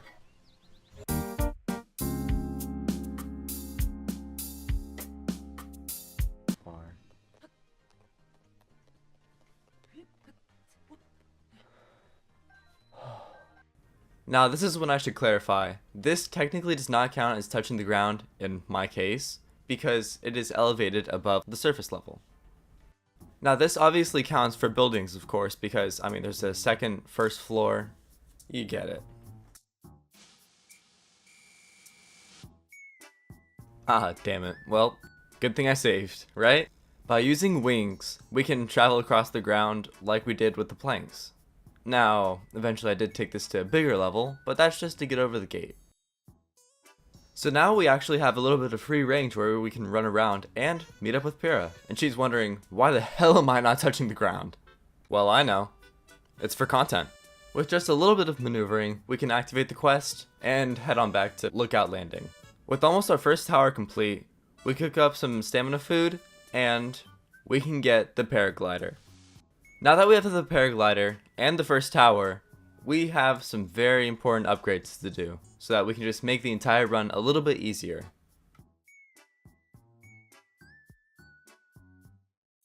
Now there really isn't any major reasons why we're coming here, except for getting weapon upgrades and just a little bit of armor. I mean, and the Hylian shield's good too. But along with all the upgrades, we do need to get a little bit more stamina. And I mean temporary stamina, of course. With 8 crickets, we cook them up, and we head on our way to get the next tower. Now the one we're aiming for is relatively close to the Great Sky Island, so with just a little parachute down, and that's our second tower. So now with 2 towers down and a little bit more confidence, we head over to get the Gerudo Sky Island tower. And thanks to these little floating platforms, I don't have to waste any of my rockets, and we travel from island to island, do a little bomb launch, and get to our Skyview tower. One elevator trip later, we get the tower. But from this location, we can't really get any other towers or any progress done, so we go back to the Great Sky Island, get a few more wings, locate some more towers, and attempt to do the same rocket platform thing we did with the Gerudo Skyland tower. But that didn't really work because I didn't get sent far enough. So I just put a wing on it, and yeah, it did actually work this time. After a few rockets. I attempted to do another bomb jump, but I just missed. Although I did end up making it with barely any stamina. With a little bit more stamina food, we head over to another tower, but it's not that easy, and I have to go down into the caves and find how to enter it. Like, look at me trying to fit this wing in. How am I gonna do this? Well, I mean, eventually I do this and I figure it out. After a ton of mining and a lot of frustration, we switch up to the wheels that are a little bit smaller, but a little bit more riskier. Just with my pure skill, though, I do end up making it up into the Skyview Tower. Now we're starting to look into the Poplar Foothills Tower, and while this does seem a little bit easy to reach, we have another little issue. The well. We have to go back down into the ground, use some Zonai devices, and crawl our way through this thing until we let this guy out and get the tower. Next tower spotted. After a few failed flying machine attempts, I decided it's time to get innovative by using a very basic wing and fan. With the stamina food coming in clutch, we make it to Zora's Domain Skyview Tower. We'll just grab a splash fruit. That's it, just grab one. After even more failed flying experiments, we just use the wing, glide down, find a dragon, and make it to the tower. Which luckily isn't too hard. That was a really easy tower. Now, I don't know if this trick is cool or not, but, you know, it made me feel pretty good, so please like and subscribe. Anyways, we get to the Akala Tower and just shoot down a little Aracuda with our what is that? Thing, yeah, with that thing. After a quick little restock on time bombs, rockets, and wings, we do a little rocket shield jump up into the sky, barely make it over to the Typhlo ruins, and make our way onto the tower, take the platform off of the tower, and we're at double digits. So now that we have most of the east towers activated, I decided to start heading towards the west side. And with this, we get sent up to the top and find our next target. After a little bit more food, a little bit more flying, eating, and falling, we land on top of the tower, fall down, and yes, this is our 11th tower. Good job, everybody. I'm proud of you. After having to use all of our stamina food, we go get some crickets, and we're heading to the snowy region this time. I don't think I can fly directly to the tower, so I have to go and travel across the different archipelagos. But with rockets, you can do anything, and it puts me right over the tower, so it's just a simple and easy glide down onto it. That's what she said. Okay, anyways, that is our 12th tower. Thank you. After getting even more wings, we decide on the next tower that we should go to. You know, every time that I do this trick successfully, it boosts my confidence so much, I'm so happy. Anyways, I decided to go to a low gravity area so that it's easier to make my way over to the tower. And luckily, right as soon as the wing starts disappearing, we find an archipelago to go visit. I was getting shot at by a bunch of enemies, so I just decided to fly down to it from this point. That's right, I landed on the top, and we got the tower. So now we're at 13. We are getting super close to our last tower, and I decided it's time to take on the harder one. Now the reason this is the hardest one is because, well, one midair, I have to take out a wheel, and then take out another one, make my way through the cave, rocket shield up, and fail it twice. Then I successfully rocket shield onto the little wood platform over there, and then once I take those, I go into the river, eventually get stuck, so I have to move my thing. But then I do ascend, and that is another tower. We're almost done. The last tower is the Lineru Tower, and after doing my super cool trick, I know, it's awesome, tell me in the comments. Anyways, after doing the trick, we have to rocket shield up because this thing is super high, and then I have to rocket shield again, but I don't make it all the way to the top, so I land on an ice pillar, another rocket shield up, and yeah, that's the last tower, everybody. Thank you so much for watching. Please consider subscribing. Y'all are the best. And yeah, have a great rest of your day. See you soon.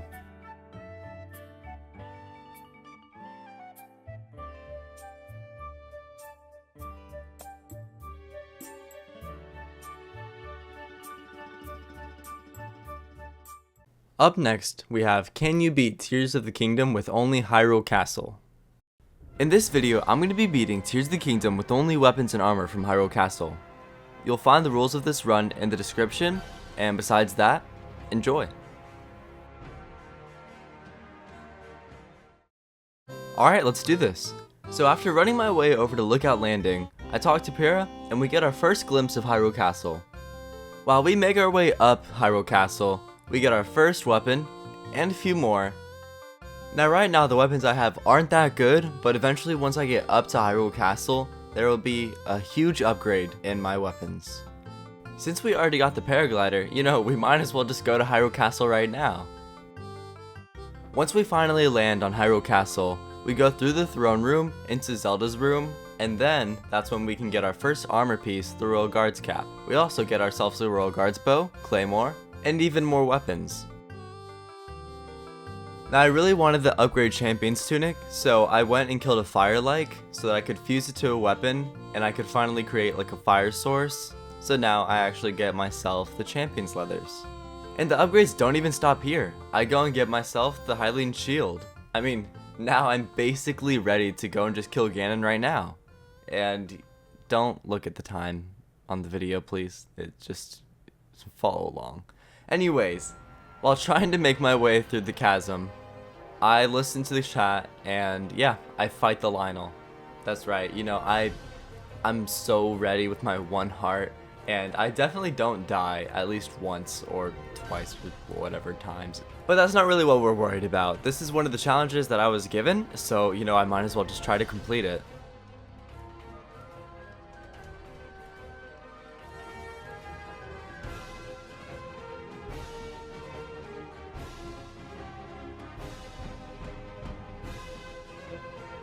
Now after enough hits, and definitely enough flurry rushes, we do take down the Lionel.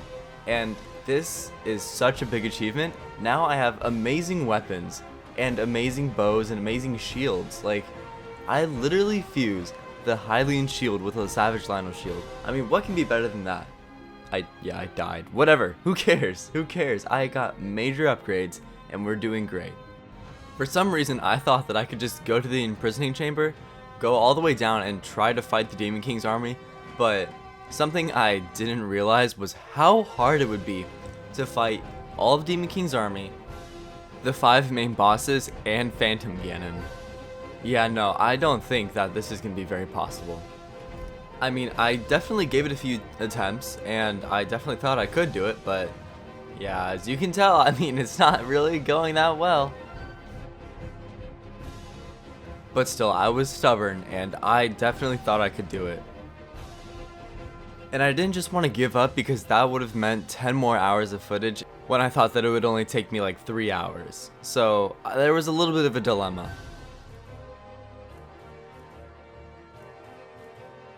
But, you know, some things kind of have to change. And that's right now. Right now it's changing. Something good did come out of going down to the chasm though, because now I have really good weapons because of the Savage Lionel that I killed. And I basically don't really have to worry about them for the rest of the playthrough. Okay, so we catch up to Tulin, we get his bow back, we get his power, and then we start making our way up to the Wind Temple. And since this isn't my first challenge, we made it there pretty quickly. After getting all of the terminals, it's time to fight Colgera. Now, normally I'm actually good at this fight, but after doing it pretty well, something weird clicked and I just was doing so bad. It was horrible. Like, I kept on hitting the side every single time, and it just, yeah, no, I guess I just had enough of it or something. But after eventually making our way back to the point we were at, we beat Colgera, and, you know, now it's time for our next temple.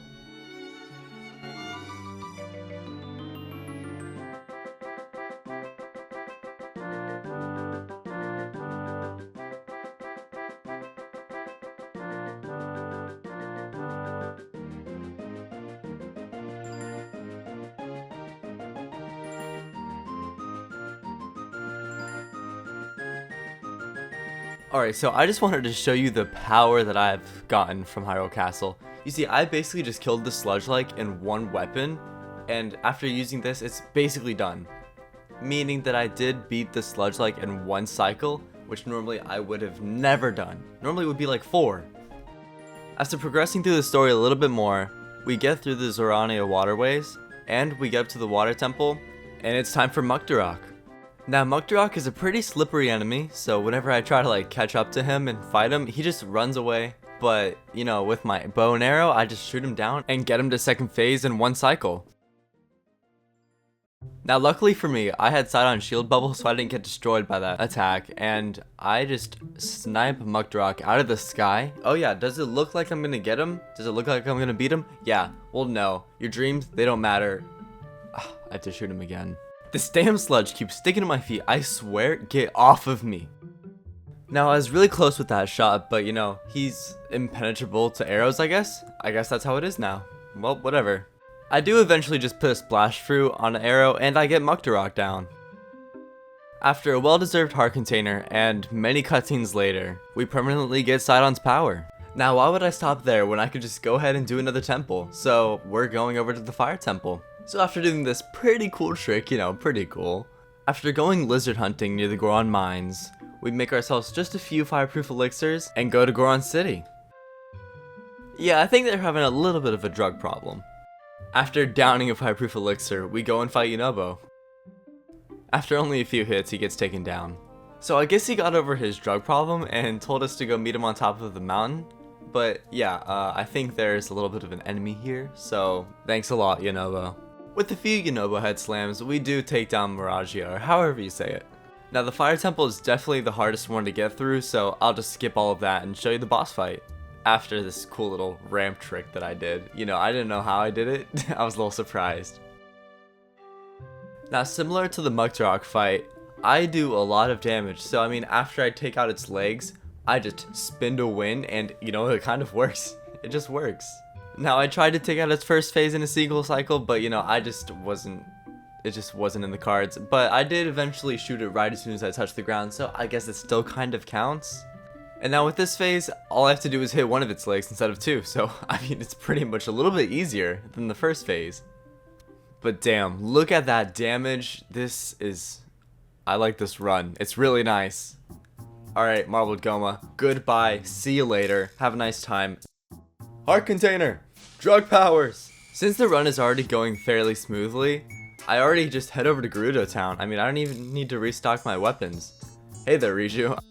She needs my help with training, but you know, I think that's just a little bit of a skill issue on her part. Anyways, her town's under attack, and we have to go help her at Karakara Bazaar. After saving everybody, Riju tells us that there's going to be an attack at Gerudo Town, so we have to set up defenses. Yes, Riju, the preparations are complete, let's fight him. Okay, so I mean, it's just one down. It's really simple, you just gotta shoot it once, and if I just do it in bullet time, it's even easier. So yeah, that's basically it. I got all three of them. And, oh, look at this snipe shot. Yeah, I was a little excited. I kind of unplugged my game, but it's fine. It still worked out in the end. After getting heat stroke and making a triangle of light, it's important to the story, we fight Queen Gibdo, and you know, I thought I was gonna beat her right here and now, but nope, I guess we gotta save it for a little bit later. While activating all of the terminals, I realized that I didn't have enough arrows, so I went to Lookout Landing, bought some, and also got my health back up. Once I returned back to the temple, I decided to start fighting Queen Gibdo. You know, I had a really good plan for this, so I used Yunobo's fire to weaken it a little bit, and then right away I just shot it with Riju's power. And then yeah, I could just do so much damage after that. It was pretty easy. Thanks a lot, Hyrule Castle. That being said though, I did stupidly run right into the tornado, but I did get Queen Gibdo to second phase, so I guess it worked out in the end. In my first playthrough, I tried beating Queen Gibdo without even destroying the hives, and I realized later that that was such a bad mistake. So yeah, I did it this time and still died. But whatever, it's fine, I look fine. Continuing where we left off, I destroyed the hives and then I started shooting Queen Gibdo. After a little nostalgia from Mugdrock, we do eventually take down Queen Gibdo. And yeah, that's right, the fourth temple is down. We get ourselves a heart container, and we make our way towards Hyrule Castle where we can get more weapons. Someone resembling Zelda lures us into Hyrule Castle, and then they try to get the jump on us, but no, I'm not allowing it. We are beating them down. That being said though, there is quite a few more waves of monsters that we have to fight, so I'll just skip through all of that to the end, and yeah, now we have to fight something called Phantom Ganon. Surprise, surprise, the Zelda we've been following around isn't actually Zelda, and it's 17 million Phantom Ganons. But they're absolutely crazy skills. We don't get hit once and flurry the fuck out of our minds. Phantom Ganon needs to grab his children and hide because the immaculate skill I'm shedding is too much, even for me. Like, look at this confidence! There's no way they stood a chance. Get me into that second phase! The Ganon in the back is trying to be all sneaky, but I see right through it and obliterate his skull. That's right, get out of my way. It's futile to think you even stand a chance against me. Anyways, that's the boss fight. On to the next thing. Now, one of the main reasons I actually wanted to do this challenge was because, one, I got a heart container from this point, and I confuse so many gloom weapons to all the weapons I already have, and it won't give me the gloom toll. After doing a few shrines, we go and get some more wings so that we can fly over to Dragon Head Island. This was a painstakingly long flight. But when we made it, we just immediately jumped straight into the eyeball, and yeah, we got our shrine, and we went and got a heart container. So, that means now we can open up the gate that's blocking Minoru, the next sage. So now with Minoru's skull in my hands, I take it down to the depths and start the construction of a Zonai robot body. After going to all the separate depots, I do get all of the body parts and then make Minoru. After a little bit of a journey, I attach military grade missiles on the back of the robot and jump up to the spirit temple. Since the hard part is already over, all we have to do is take a little bit of a walk and find a secret stone. Now it wouldn't be that easy, so we have to fight a boss. And that's the seized construct. Now it's a little bit sped up so that you can see the full fight, but yeah, once you get it down to a science, you can really see how simple the patterns are. And that's the boss. Now with another heart container and Minoru's power, there was a little bit of story left, but yeah, after that all we have to do is go down, make our way through the chasm again, and now it's time to fight the Demon King's army. Unlike the first time I tried to fight the Demon King's army, it's not just Link swinging his sword around and hopefully hitting something. I actually have help this time, so definitely won't die. But yeah, after collecting some Sundelions, I went back down, and I could use healing stuff now. So I was really set. Alright, time for the Demon King. Now after this Flurry Rush, you'll see that I absolutely obliterate Ganon's health. He doesn't even stand a chance. Get out of here, Ganon! After bombarding Ganon with a bunch of fire choo-choo jellies, I do get hit, but it's fine because in the end, I do get Ganon down to second phase. And he decides he's done holding back. Now after just a few more Flurry Rushes, Ganon gets backed into a corner and decides his best course of action is to eat a rock or something. Yeah, whatever. Everybody close your eyes, you don't see this. Now the only thing left to do is weaken the dragon's health by smacking him a bunch of times. Until eventually, I can hit his head, but I end up getting smacked off at the last moment. So eventually after having to wait a whole cycle to get back on his head, I destroy the secret stone and we complete the Hyrule Castle only challenge. Well, kind of, but this doesn't count, don't look. Thank you to everybody who made it through the whole video, you're awesome, and go watch another video of mine right now. I dare you to. Besides that though, have a great rest of your day.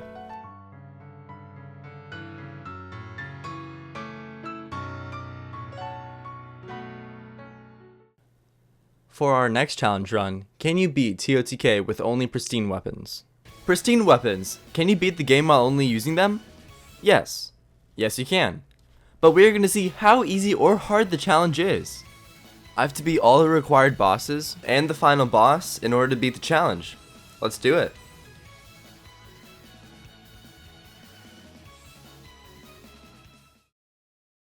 So this challenge really starts off after we reach Lookout Landing and get the paraglider. Now right away we break a rusted royal broadsword so that later, when we're in the depths, we have the chance of finding the pristine version of it with one of the floaty ghosts. I go to Hyrule Castle because there are plenty of rusted weapons that are totally not overpowered, and we end up finding a few of them. While making my way over to a chasm, I flex my skills with this not even close jump. The plan is simple.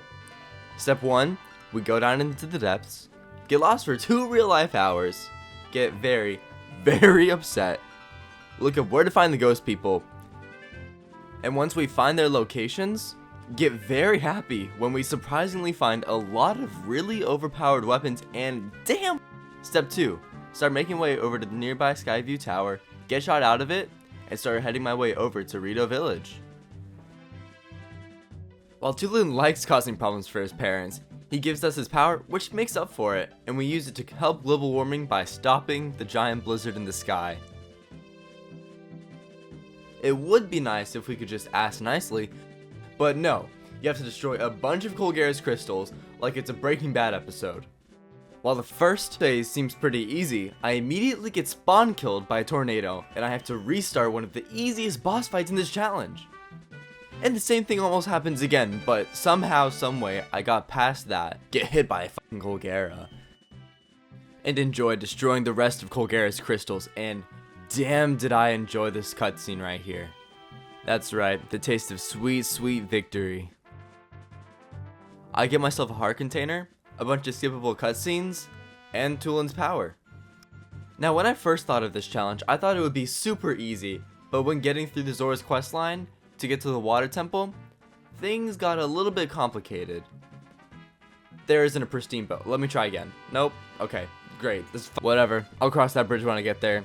I decided that I'll go and attempt the fire temple next, since I don't need a damn bow for that. But something that I do need plenty of is fireproof lizards, so that I can actually get to the temple and get to the boss. but Yunobo technically isn't the boss, so after hitting him with some seeds, he does give us his power so that we can escape from this tunnel. And we can also use him to get up the mountain. Once we get here, we figured out that we have to fight a boss. And I was on my A game. Until I wasn't, but I mean, if we just restart the fight, then it won't really matter. You didn't see it, I didn't see it, we'll move past it. Oh, whoa, look, first try. Good job. After jumping in my toilet after Taco Bell, we run through the depths and make our way to the fire temple. But now that I'm actually gonna have to fight a boss and use skill, I fuse all of my weapons together so that whenever I get to the fight with Goma, I can actually deal damage to it. Once I get the gong, lower the gate, then it's time to start the fight. In my personal opinion, I think that Yunobo is underrated. Cause did you see how fast that was? And see how fast I deal damage to Goma? At this point in the game, I'm so overpowered that I get first phase down in a single cycle. Oh no, what am I gonna do? Just knock him down. Easy. Get him down in a single cycle. Easy. With Goma defeated, that's one less boss that I'll have to fight in the chasm. I get myself a heart container and realize an issue. I can't beat the desert temple because I don't have a bow to use Riju's power. So with that settled, the only other temple that I can actually complete is the spirit temple. So after getting some more hearts, I head over to Dragon Head Island and through the gate that requires 10 hearts.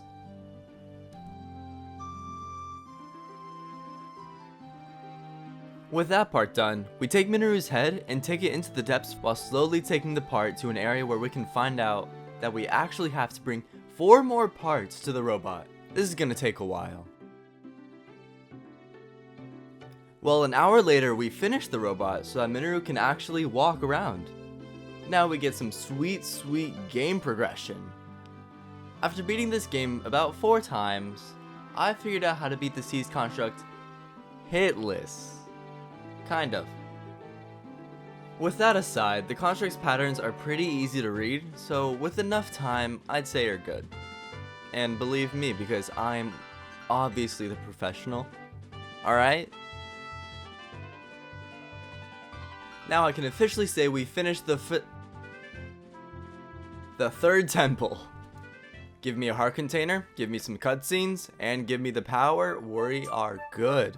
So now we're actually gonna have to prepare to go down into the chasm, fight the Demon King's army, fight Queen Gibdo and Mukdarok, and Phantom Ganon, and after all of that, fight Ganondorf with no pause in between. So I need to get some weapon upgrades, and a lot while we're at it.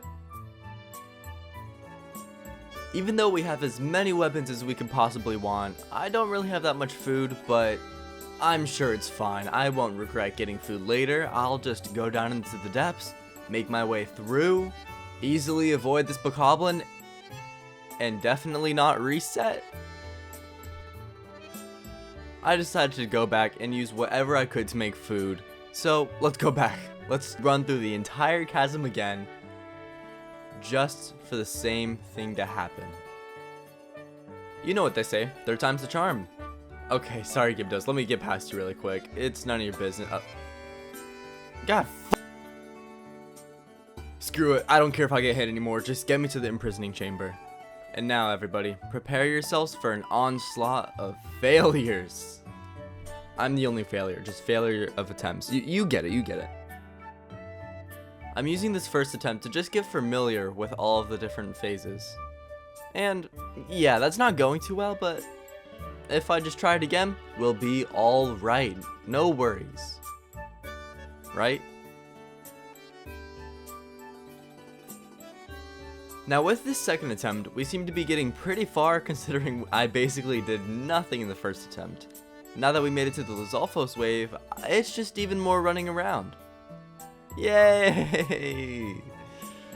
I forgot that I needed to heal, so after doing that, I saw the rest of this wave until the sages eventually dropped the last Lizalfos. I can actually do something against the Gibdos because I can use Mineru's flame emitter. That's done. So now that we're on the Moblins, who could have guessed it? We stalled them out until the sages took them down. And with this, now this is our first attempt at one of the bosses in the depths. Mukdarok. Now I've never even attempted fighting the main bosses outside of their boss arena, so this is going to be a little interesting, but who knows? I might even beat it on the first try. I guess we'll have to see. So this fight was going to be hard enough already, but it turns out if you're going to throw splash fruits on Muktarok, you're going to have to hit it twice before you even get the chance to attack it. And then it'll just run away from you. But with Yunobo, I can eventually take down most of its health in the first phase. But of course, with every boss, there's always that little bit of health left. And yeah, I died. So what? So what? I just had to do the whole thing again, but fuck it, I don't care. And now I died again, I died again. Until I didn't. I need to make sure I do not die. With my mental sanity jumping off of a roof into a pool filled with piranhas, I decided that I needed some more food. So what better than to go apple picking on Satori Mountain? I had no clue of the power I just obtained, but damn, it felt good. The preparing didn't even stop there because I collected as many splash fruits as I could, totaling up to over 30. So now, once we get through the Demon King's army again, we can get back to Muktarok, the main focus.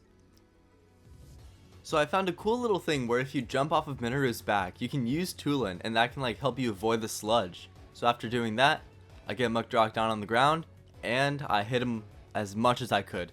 So Muktarok's pretty close to death. What do you think I'll do? Will I throw it? Probably.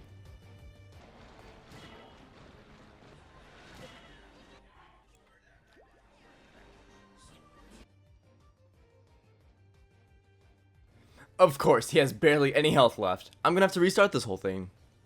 But surprise, I actually didn't throw it, and we can move on to the next boss. The Super Mart fanatic, Queen Gibdo. This is gonna take one hell of a long time to fight.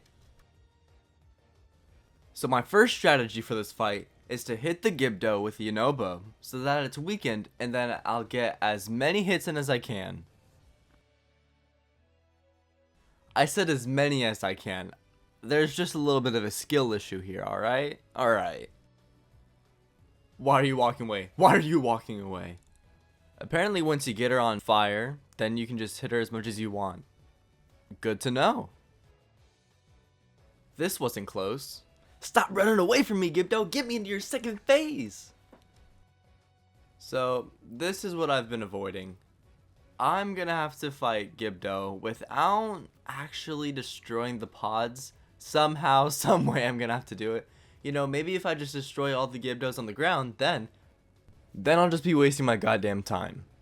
Snipe him, play chase with Muktarok until its head explodes, and great. We have to restart the ugly looking flies fight. While being chased around by a bunch of Karens at a target, a thought comes to me. Hold up, what if I use bombs?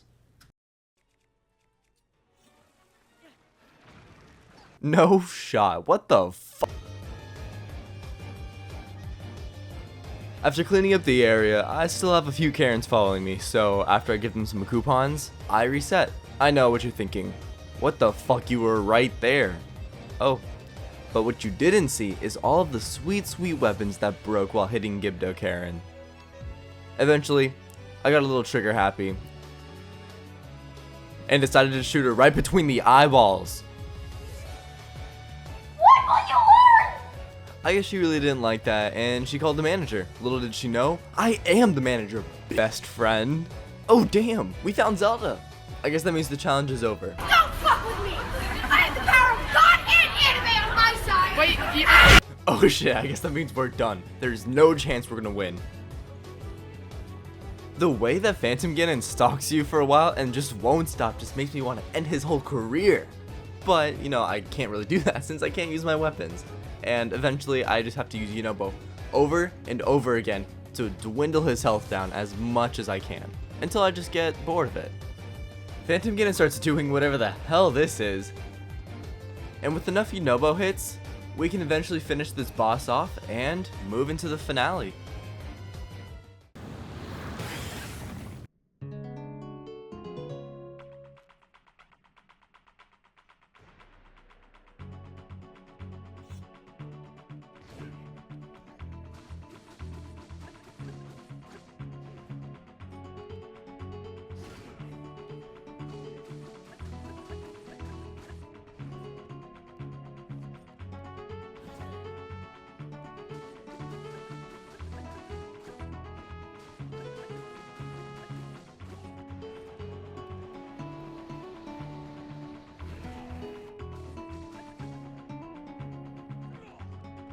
So after a rocky first phase of breaking weapons and losing a lot of health, hopefully we can get our shit together and do the rest hitless.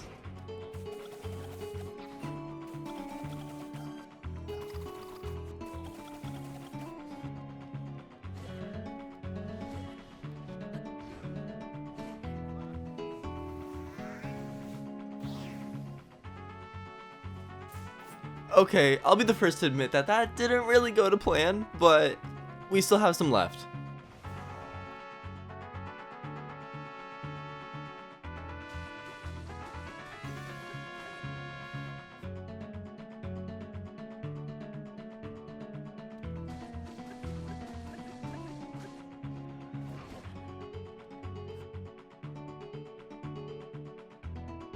Sweet, we've beaten second phase now. Alright, so technically I think the Master Sword is kind of a pristine weapon, so don't say challenge over, try again. Alright, so after the Master Sword trivializes this part, we get onto the Demon Dragon, but for some reason I just get knocked off. Like, hell, I just want to finish the challenge. If you liked this video, I have a ton of other challenges on Tears of the Kingdom, but besides that, subscribe and have a good day.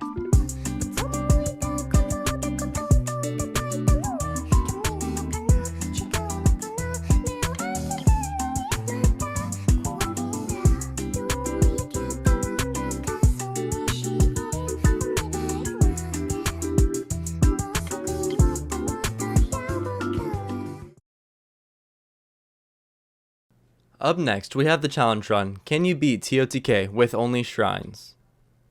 Can you beat Tears of the Kingdom while only using shrines? Maybe. That's the question we're going to be answering today. I can only use weapons from shrines, and I have to beat all of the 5 temples and defeat the final boss. I streamed all of this live on my channel, and besides that, enjoy the video. There we go, starting the timer. I never use the timer again. After running around the Grey Sky Island, I do the first 3 starting shrines, and try, but failed to make it through the gate. So after doing the last shrine, I get one of our first of many heart containers, and I open the gate. We make it to the edge of the Sky Island, and I jump off of it. Yes, people, I know, I am so sorry, I got a horse. Challenge run failed, try again. You know what? Shrine horse. After grabbing another quick shrine, we go and talk to Pyrrha, and then, what the fuck? Now, I won't show you every shrine that I do because if I did, this video would be twice as long. Finally, now that we have the paraglider, we can get some actual traveling done.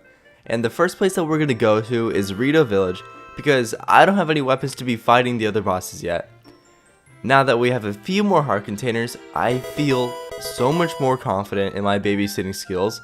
So Teba asked me to go get his son Tulin. Yeah, I know, right? I needed some cold resistance, but after getting the nearby Skyview Tower, I lost Tulin. Turns out I actually forgot to activate a quest that brings Tulin to the mountain, so that's a thing. Now that I got Tulin's wind, I sniped the fuck out of this Aracuda, and if only there was a vertical gust of wind to help me climb this mountain. Remember that cold resistance I made? I guess I didn't. Oh, now I have a vertical gust of wind. Well, with that, I activated a few terminals, but not without a few scratches. We finished activating all the terminals, and all that's left to do is start the fight with the boss. Colgera. Now, one of the comments that I got in my last video, go check it out later, said that if Colgera actually existed in real life, then it would be a good thing because it would cool off summers. I mean, yeah. Besides the whole teleporting, spike shooting part, I think it's a pretty accurate statement. Anyways, as you can tell, I am doing flawlessly in this fight. Everything is fine. No, I'm not considering ending the challenge. I just have to use knowledge. Get his ass from behind. No homo though. Sun Tzu. Art of War. Who could have guessed that the military general was right? Once I got behind Colgera, I shot it with some flame arrows, and then I finished it off. I get myself a juicy heart container, and steal Tulin's sage ability. Wait, what's going on? Pause the timer, hold on. Ice cream. Put this in the YouTube video? Oh, of course I am. You think you can get a bite of my ice cream pancake? Who the fuck? No.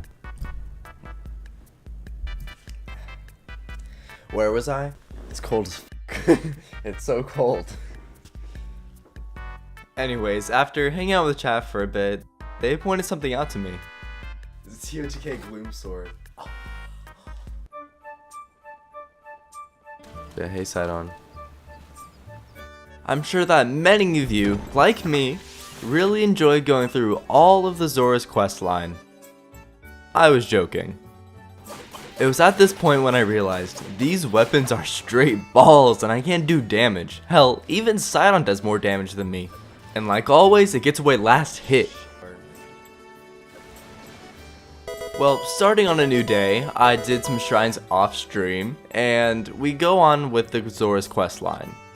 Also, something to point out is that the chests in shrines basically have nothing inside of them, and it's hard for me to find any weapons at all. One temple later, we start the fight against Muktarok. It is very obvious that I do basically no damage to Muktarok, and this is an issue because if I can't do anything against this boss, how am I gonna beat the final boss, Ganon? That's a good question, and you know, we'll have to cross that bridge when we get there. But I decided to use my Diamond Reaper because, hell, I can find diamonds everywhere. But once that broke, I had to resort to other means, like this rock on a stick. Goodbye, Muktarok.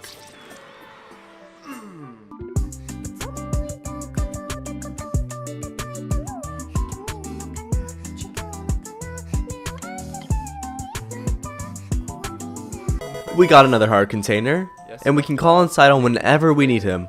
Now, what is one way to overcome your complete lack of weapons? Yes, you get a gold star, food. S2 gives us a quick little dance, and we head off to Dragonhead Island so that I can get even more food whenever I ride Minoru, because, you know, higher, you get it. Now it's time for everybody's favorite part. Collecting each and every limb so that Minoru can actually move around, and why am I the one that has to do it? Very good question. I'd like to know that myself. I'd like to say that there was actually something fun and exciting about this part, but nope. There wasn't. Why, hello there, Minoru. You should watch your back after making me run around for an hour, finding your limbs. You might be wondering why I went for Minoru. So, whenever you get to Satori Mountain, you have to farm apples, but Link is a little too short to get every apples, and since you can ride on Minoru, you get higher and you can grab more than before. Hence why I went for this temple next. Hey there, Gary. It's nice to see you. Now, I'm gonna need you to die. Now, the main reason that I'm actually showing you the whole fight is because of how locked in I was, so I beat it without even getting hit. I know. Praise me, peasants. I'm sorry, that might have been a little bit mean. Subscribe or else you like bullying. That's right, you heard me. Do it or else. So, I'm gonna be honest, this went really well, but listen to my voice right here. First try. What the fuck was that? I'm ashamed. Now, I know I was looking forward to do apple farming, but that's gonna have to wait. I'm on such a high from doing that, so why not do another temple right now? You don't have weapons. You might be right. Very right, but my ego won't listen to you. I'm headed for your mom's second favorite place, Drug City. First place, my bad. Sorry, my bad. Moving on. Now that we have all the fireproof lizard farming done, I'll take 5 of what this guy's on. Oh, I see. This guy looks cool. He's probably the dealer. Oh, hey, Yunobo. He thinks now that he has a face cover, he's all cool now? Okay, let's fix that. Oh, I'm so glad I have those fireproof elixirs. Get the f*** out of here. Now, Yunobo, get me out of here. Hehe, slide. Hehe, bum guy. Dead. Ah, it's hot as balls. Well, maybe if I remembered to drink the elixir, then I wouldn't be burning my ass off. Well, you know, it's kind of expected since we're at the fire temple now. I absolutely despise this temple, probably because I don't do a single thing the way you're supposed to, but hey, as long as it works, am I right? I send the roly-poly up the wall so that I can start the fight against Goma. Now, I'm not here to play any games. I immediately snipe bro's legs and pull out the diamond spear. I go to town on man's eye. Like, I'm not playing. Yeah, I'm sure you see it with the boss too. I'm not doing enough damage, which I understand. When I find a chest in a shrine, most of the time it's just dirt and rocks. The one thing that I would absolutely say saved my fight is the Mind Construct bow. I found it at the beginning of the playthrough, and I was planning to save it for Ganon, but oh well. You gotta do what you gotta do. And I even run out of arrows, which is probably should have stocked up on for, knowing that the fight was gonna be hard, but I'm not the smartest, and please tell me I'm wrong in the comments. My ego can't take the slander. Anyways, We're apple farming. Oh! Now that we have some good apples, this was towards the end of the stream, so I got myself a stamina vessel and ended stream. On to the next day. The next stream started off with a plethora of weapons to show off, and 24 shrines done. I did 24 shrines in between this time, and here's a quick little montage of me getting some stamina vessels and heart containers.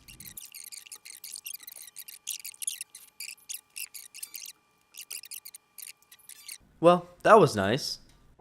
Our next target is Gerudo Town, but before we teleport, I need to stock up on some arrows, and then we can go to the scorching desert. Ah, lovely weather we're having. Now, this is when we meet up with Riju, and you don't want to get on her bad side, or else she'll shock you. That's if she could actually hit her target, but she can't, so she needs my help, and when I say she needs my help, I mean a lot of it. Karkar Bazaar is under attack, and she needs my help, because she can't do anything without me. But that's fine, because killing these Gibdos is kinda satisfying. So, when am I getting paid again? I had to get some pizza. Sorry about that. Here's something cool that happened. I fall damage cancelled because I wasn't wearing any clothes, so we're just going to put on the Zoro armor for now. I'm not using it. Yeah, get over it. It's my rules. Well, I just gotta do even more work now. Oh well. 6K on the stream, that would be nice. Oh, watch it. They're gonna act like they did all the work. Yup. I was right. Yep, it's me again. Walking through the desert. Shield surfing through the desert. Yeah, I hate this. I meet up with Riju, and she was tripping about Zelda, so I had to slap her back into— nope, can't slap girls. Time for a desert temple, people. Just forget that happened. Now that we're at the entrance, we have to fight off Queen Gibdo, even before I can get in the damn temple. Which is fine, since I single-handedly destroy her. Idiot sandwich. Yunobo's fine, don't worry about it. I'm so happy that I could actually get this boss out of the way. Now that we're in the temple, we can relax and take it slowly. Ha, I wish. I had to waste a fairy here, and I could have used that for the final boss. Oh well, we'll just have to get more. Well, no better time than the present. Let's fight Queen Gibdo. I already basically beat her in the beginning of the temple. I can do it now. Although some of you know of my history with Queen Gibdo, I have a newfound confidence. I don't know where I got it from. It might be from whenever I hit Queen Gibdo with Riju's lightning, or when I just beat the crap out of it with Minoru. Which is when I realized I have a much more consistent way of dealing damage when hitting the bosses. It's definitely better than shouting insults at it. You look dumb. Your breath stinks. Imagine being a bug. It's emotionally vulnerable. Go for the legs. Yep, Yunobo's the MVP. Okay, first phase was simple. Second phase, hope it's the same. If we start out with Minoru, we'll be fine. But that's if my skill doesn't show. Oh well, I'll just have to be cool. That's gonna be hard. I was kind of worried that Riju was gonna get hit by this sandstorm, but luckily I shot it before Riju could get caught in the crossfire. And that's the last boss down. Well, kind of. We go back to Lookout Landing so that we can activate the thing at Hyrule Castle, and if you don't know what that is, then you're in for a treat. I definitely have the weapons for this fart. Fart? What the?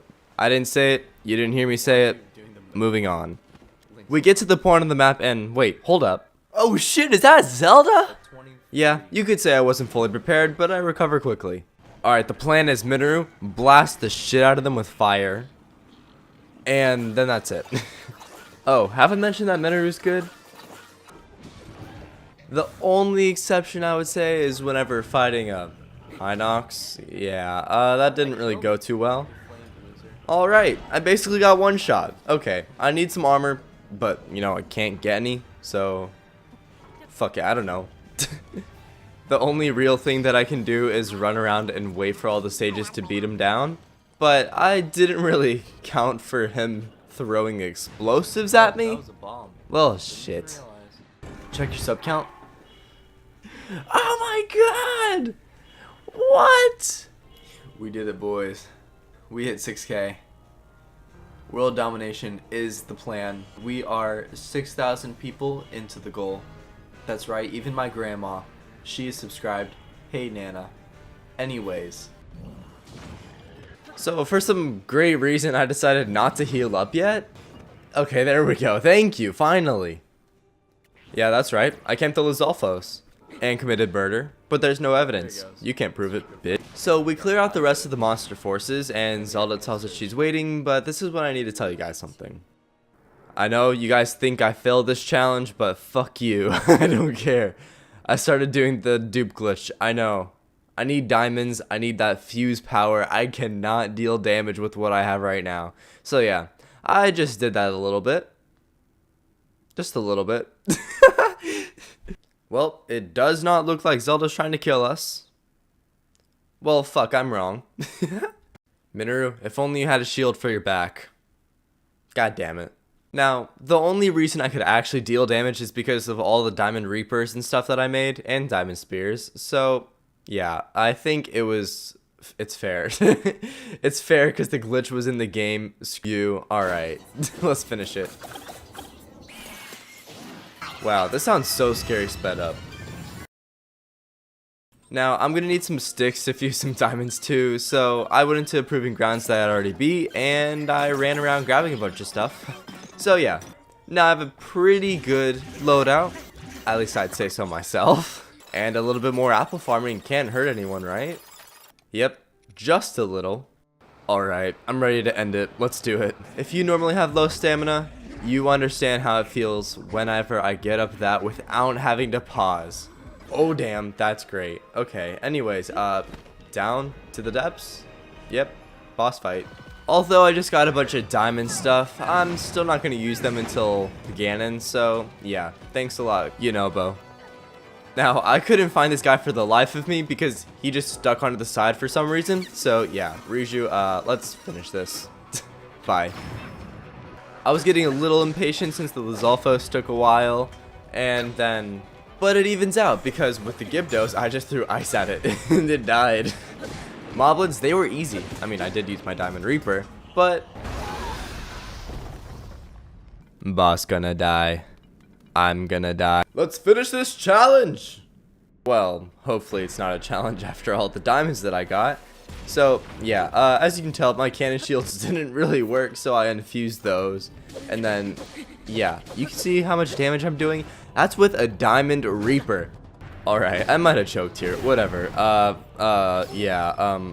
Thank you. Finished off. Let's just wash that off and do really well now, right?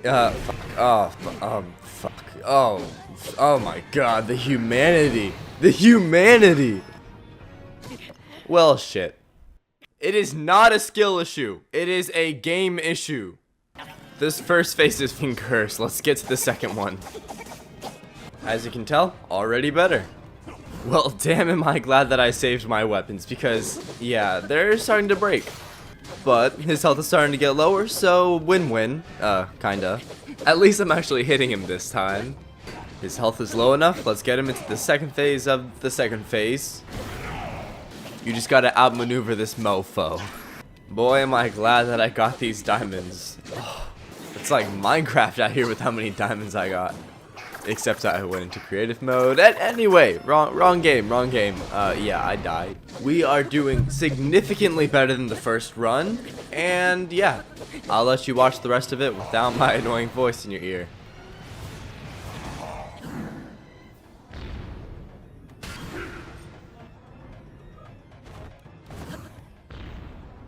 Get his ass!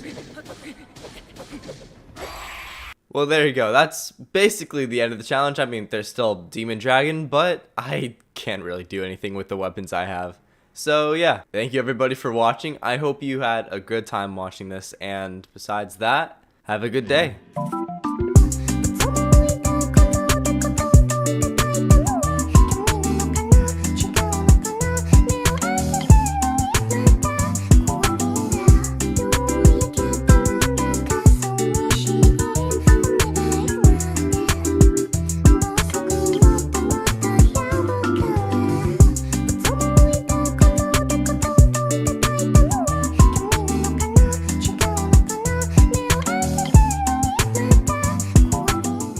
And for our last challenge run, we have, if I take damage in TOTK, I wax my legs. That's right, folks, I'm clinically insane, and if you don't believe me, just ask my therapist, Rob. Love you, Rob. If I take any kind of damage in this godforsaken game, I have to wax my legs. All I have to do is beat a single temple before I run out of leg hair and have to resort to other means. Enjoy my suffering, you sick fucks. You're the best. I'm nervous. Shit, I'm nervous. Oh, I should also explain. I'm very clumsy in this game. Come on. Okay, I don't know why I'm so excited. I decided that instead of beating things up with my stick, not in the sexual way, you degenerate, I'd upgrade to a tetanus sword that can instead turn bad situations into having fun, wacko, quirky, outlandish, sensical outcomes. I needed some more genocidal tools, so like every sane person, I steal from the weak and vulnerable. It's fine, they aren't old enough to have mental trauma. Yet. I find some innocent looking man trying to sell me some lettuce. I shot him in the face because I don't burn plants, I eat them. Like a roly-poly, butterball, slightly obese person eating tubs of lard on a Friday night to get frisky with the applesauce or something. I'm peak human. I'm in need of some spicy peppers because with too much ice on my wrist, I take cold damage, and we don't want that, do we? No, we don't. We fucking don't. Ever wondered what a backwards badunk-a-dunk with razor sharp teeth that could leave your entrails shredded looks like? What are you thinking about, you little rascal? Speaking of shredded, look at me absolutely fucking decimate these slopes. I am sick out of my goddamn mind, boy oh boy. Okay, wait.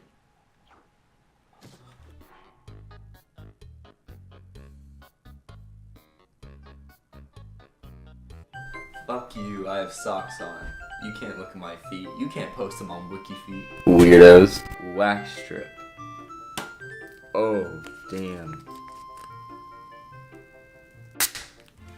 It's stuck on my mouse. It's stuck on my... Oh, shit. There goes my mouse. No, it's on my computer. Right here. Oh, oh God. This is sticking. Guys, I have hairy legs, so this is gonna be funny.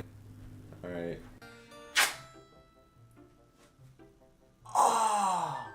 Look at my leg! It's all gone! That just stings! Oh my god! What the fuck? Feel the pain? Fuck you! I don't know if you want to see this, but like, there you go. I'm framing this one, boys. I ain't no bitch. I ain't no bitch. Die. Die. Die in the fiery pits of hell. Oh, it's so smooth. That doesn't feel like my leg. Oh, that's so gross. From now on, I need to go fucking insano braino mode so that I can actually wear shorts in public for the next few months. That's if I actually went outside. But like the absolute giga chad I am, I stay inside watching My Little Pony edits. Now that I actually have a lower chance of dying, I have to get to the ground and start the actually hard part of this challenge because I knew my route on the Great Sky Island, but the first thing that the game wants me to do is dive bomb into the ground, break my neck, and rot in a field somewhere. Yeah, typical Zelda franchise. I kid you not, even 2 seconds after I touched the ground, I'm like, monkey brain, and I should fucking shield surf on a damaged shield. I'm gonna fucking murder this game. I am going to implode. You should be fucking surprised if this video even gets out. I've never shaved my legs before, let alone wax. That one hurt significantly worse. Rob, clear your schedule. I need a vacation. Oh my god, this is fucking gross. Oh, I hate being a smooth boy. I didn't even get all of them. Like, there's still like 4 or 5 hairs just randomly in the middle here. See that? Oh my. And then I'm gonna do right here in the middle. I'm gonna have to make this look good later. I'll have to figure something out. What's up with you guys and liking my suffering? That's right. You watching this video, you are crazy. Crazy awesome. Okay. What the fuck?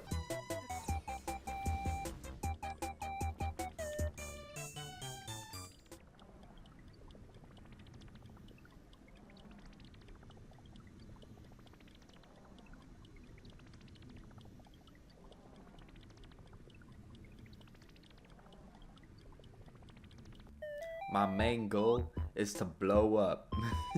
Blow up what? That tower. And no, that was not a reference to anything. Okay, that shield is not being used anymore.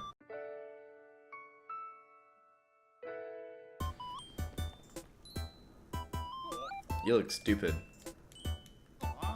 You probably don't have a wife. Or a life. Anyways, I can feel my leg tingling right now. And it is not for weird reasons. Okay, this is gonna be a long walk.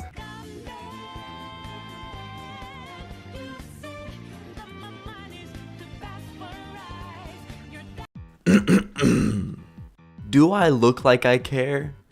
You big smart. You're ugly. I'm stuck between I don't care, I don't know, and I don't give a fuck. You know bad, just loser. And my favorite one of all, your parents must have been happily married before. Nope, that's too cringe. Oh shit, that's right. Go cry and run away, Zelda. You can't handle the smoke.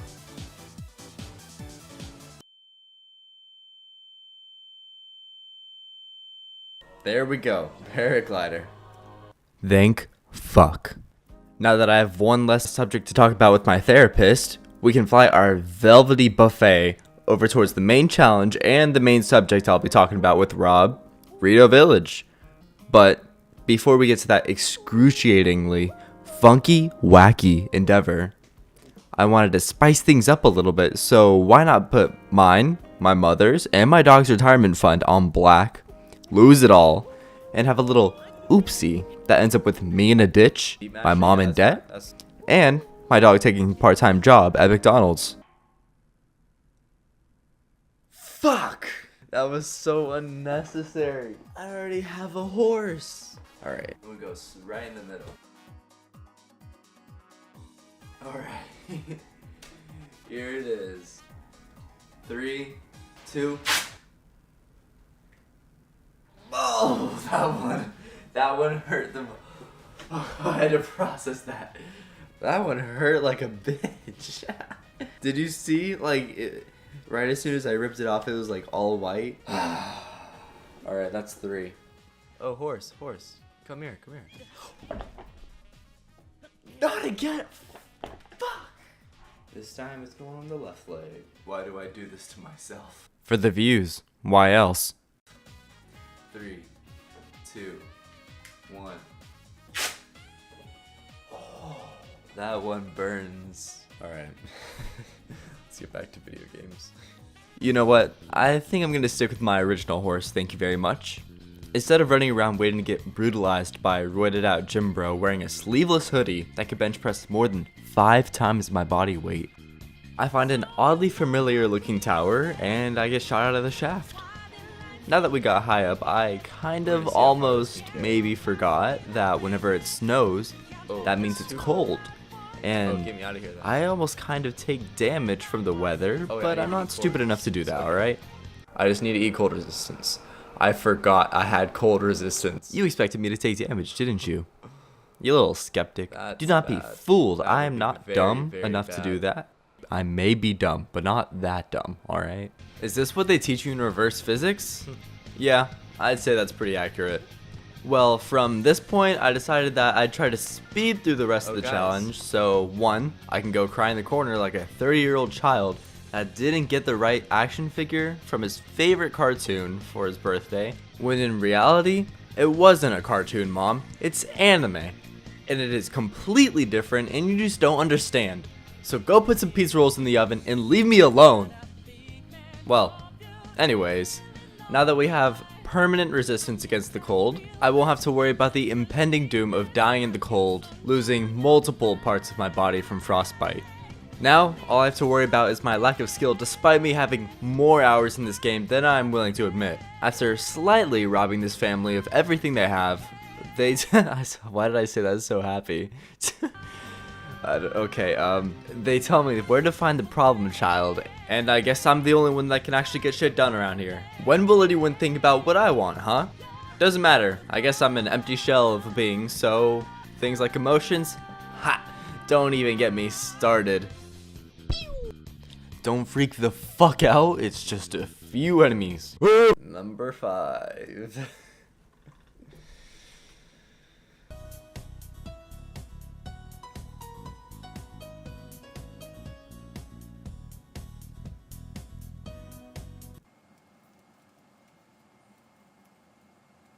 Three, 2. Wow, that one hurt too. They all hurt. After getting way too close for comfort, I speed around these fools and take their souls one after another. They don't deserve being anything better than soulless. Tulin, you couldn't have done that earlier? There we go. I just want to go eat food. Now it's time to trek up into the sky where Link has definitely pissed himself many times in my past playthroughs of this game.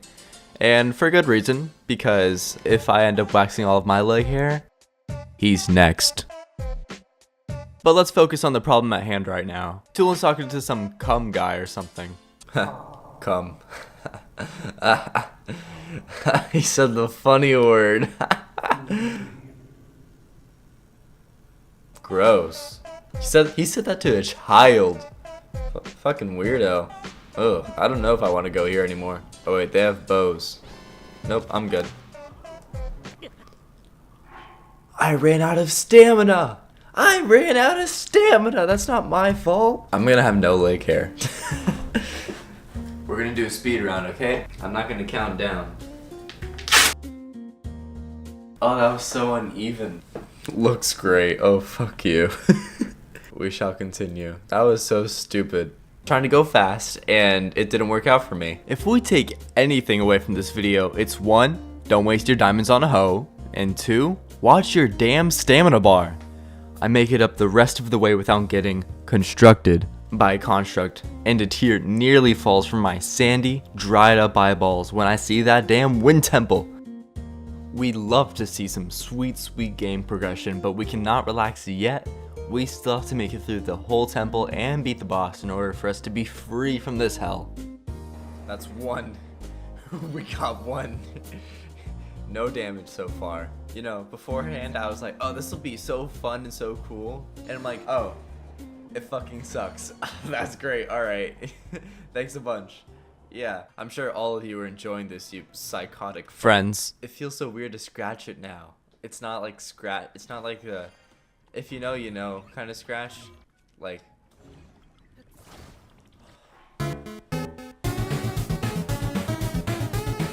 That's right, folks. I just got constructed. I know, I'm sorry. Call me what you want. Post about how much of a certified construct man I am. It will 100% affect me and it will make me cry. 1. Oh. 3, 2, 1. That one hurt the most. This is my pile. Get away from me. Get away from me, you dumbass. This is what you get for making me wax my leg, you little fucker. Okay, sorry. Got a little too excited. Get me out of here. Please don't take damage. Please don't die. Oh my god, what if I do horribly right here? Do not make me wax my legs. Let's go.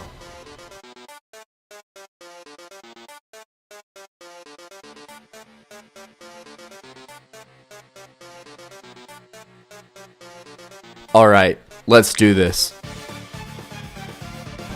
That's one.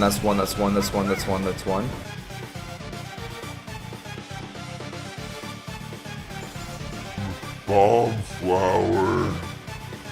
Oh. Not now, dumbass. You want me to get killed? Now. Let me say now. I have wax on my controller. I have my leg hair on my controller. Thank you guys. We got this. Nothing's gonna stop me. Already? Okay. Alright, I'm going.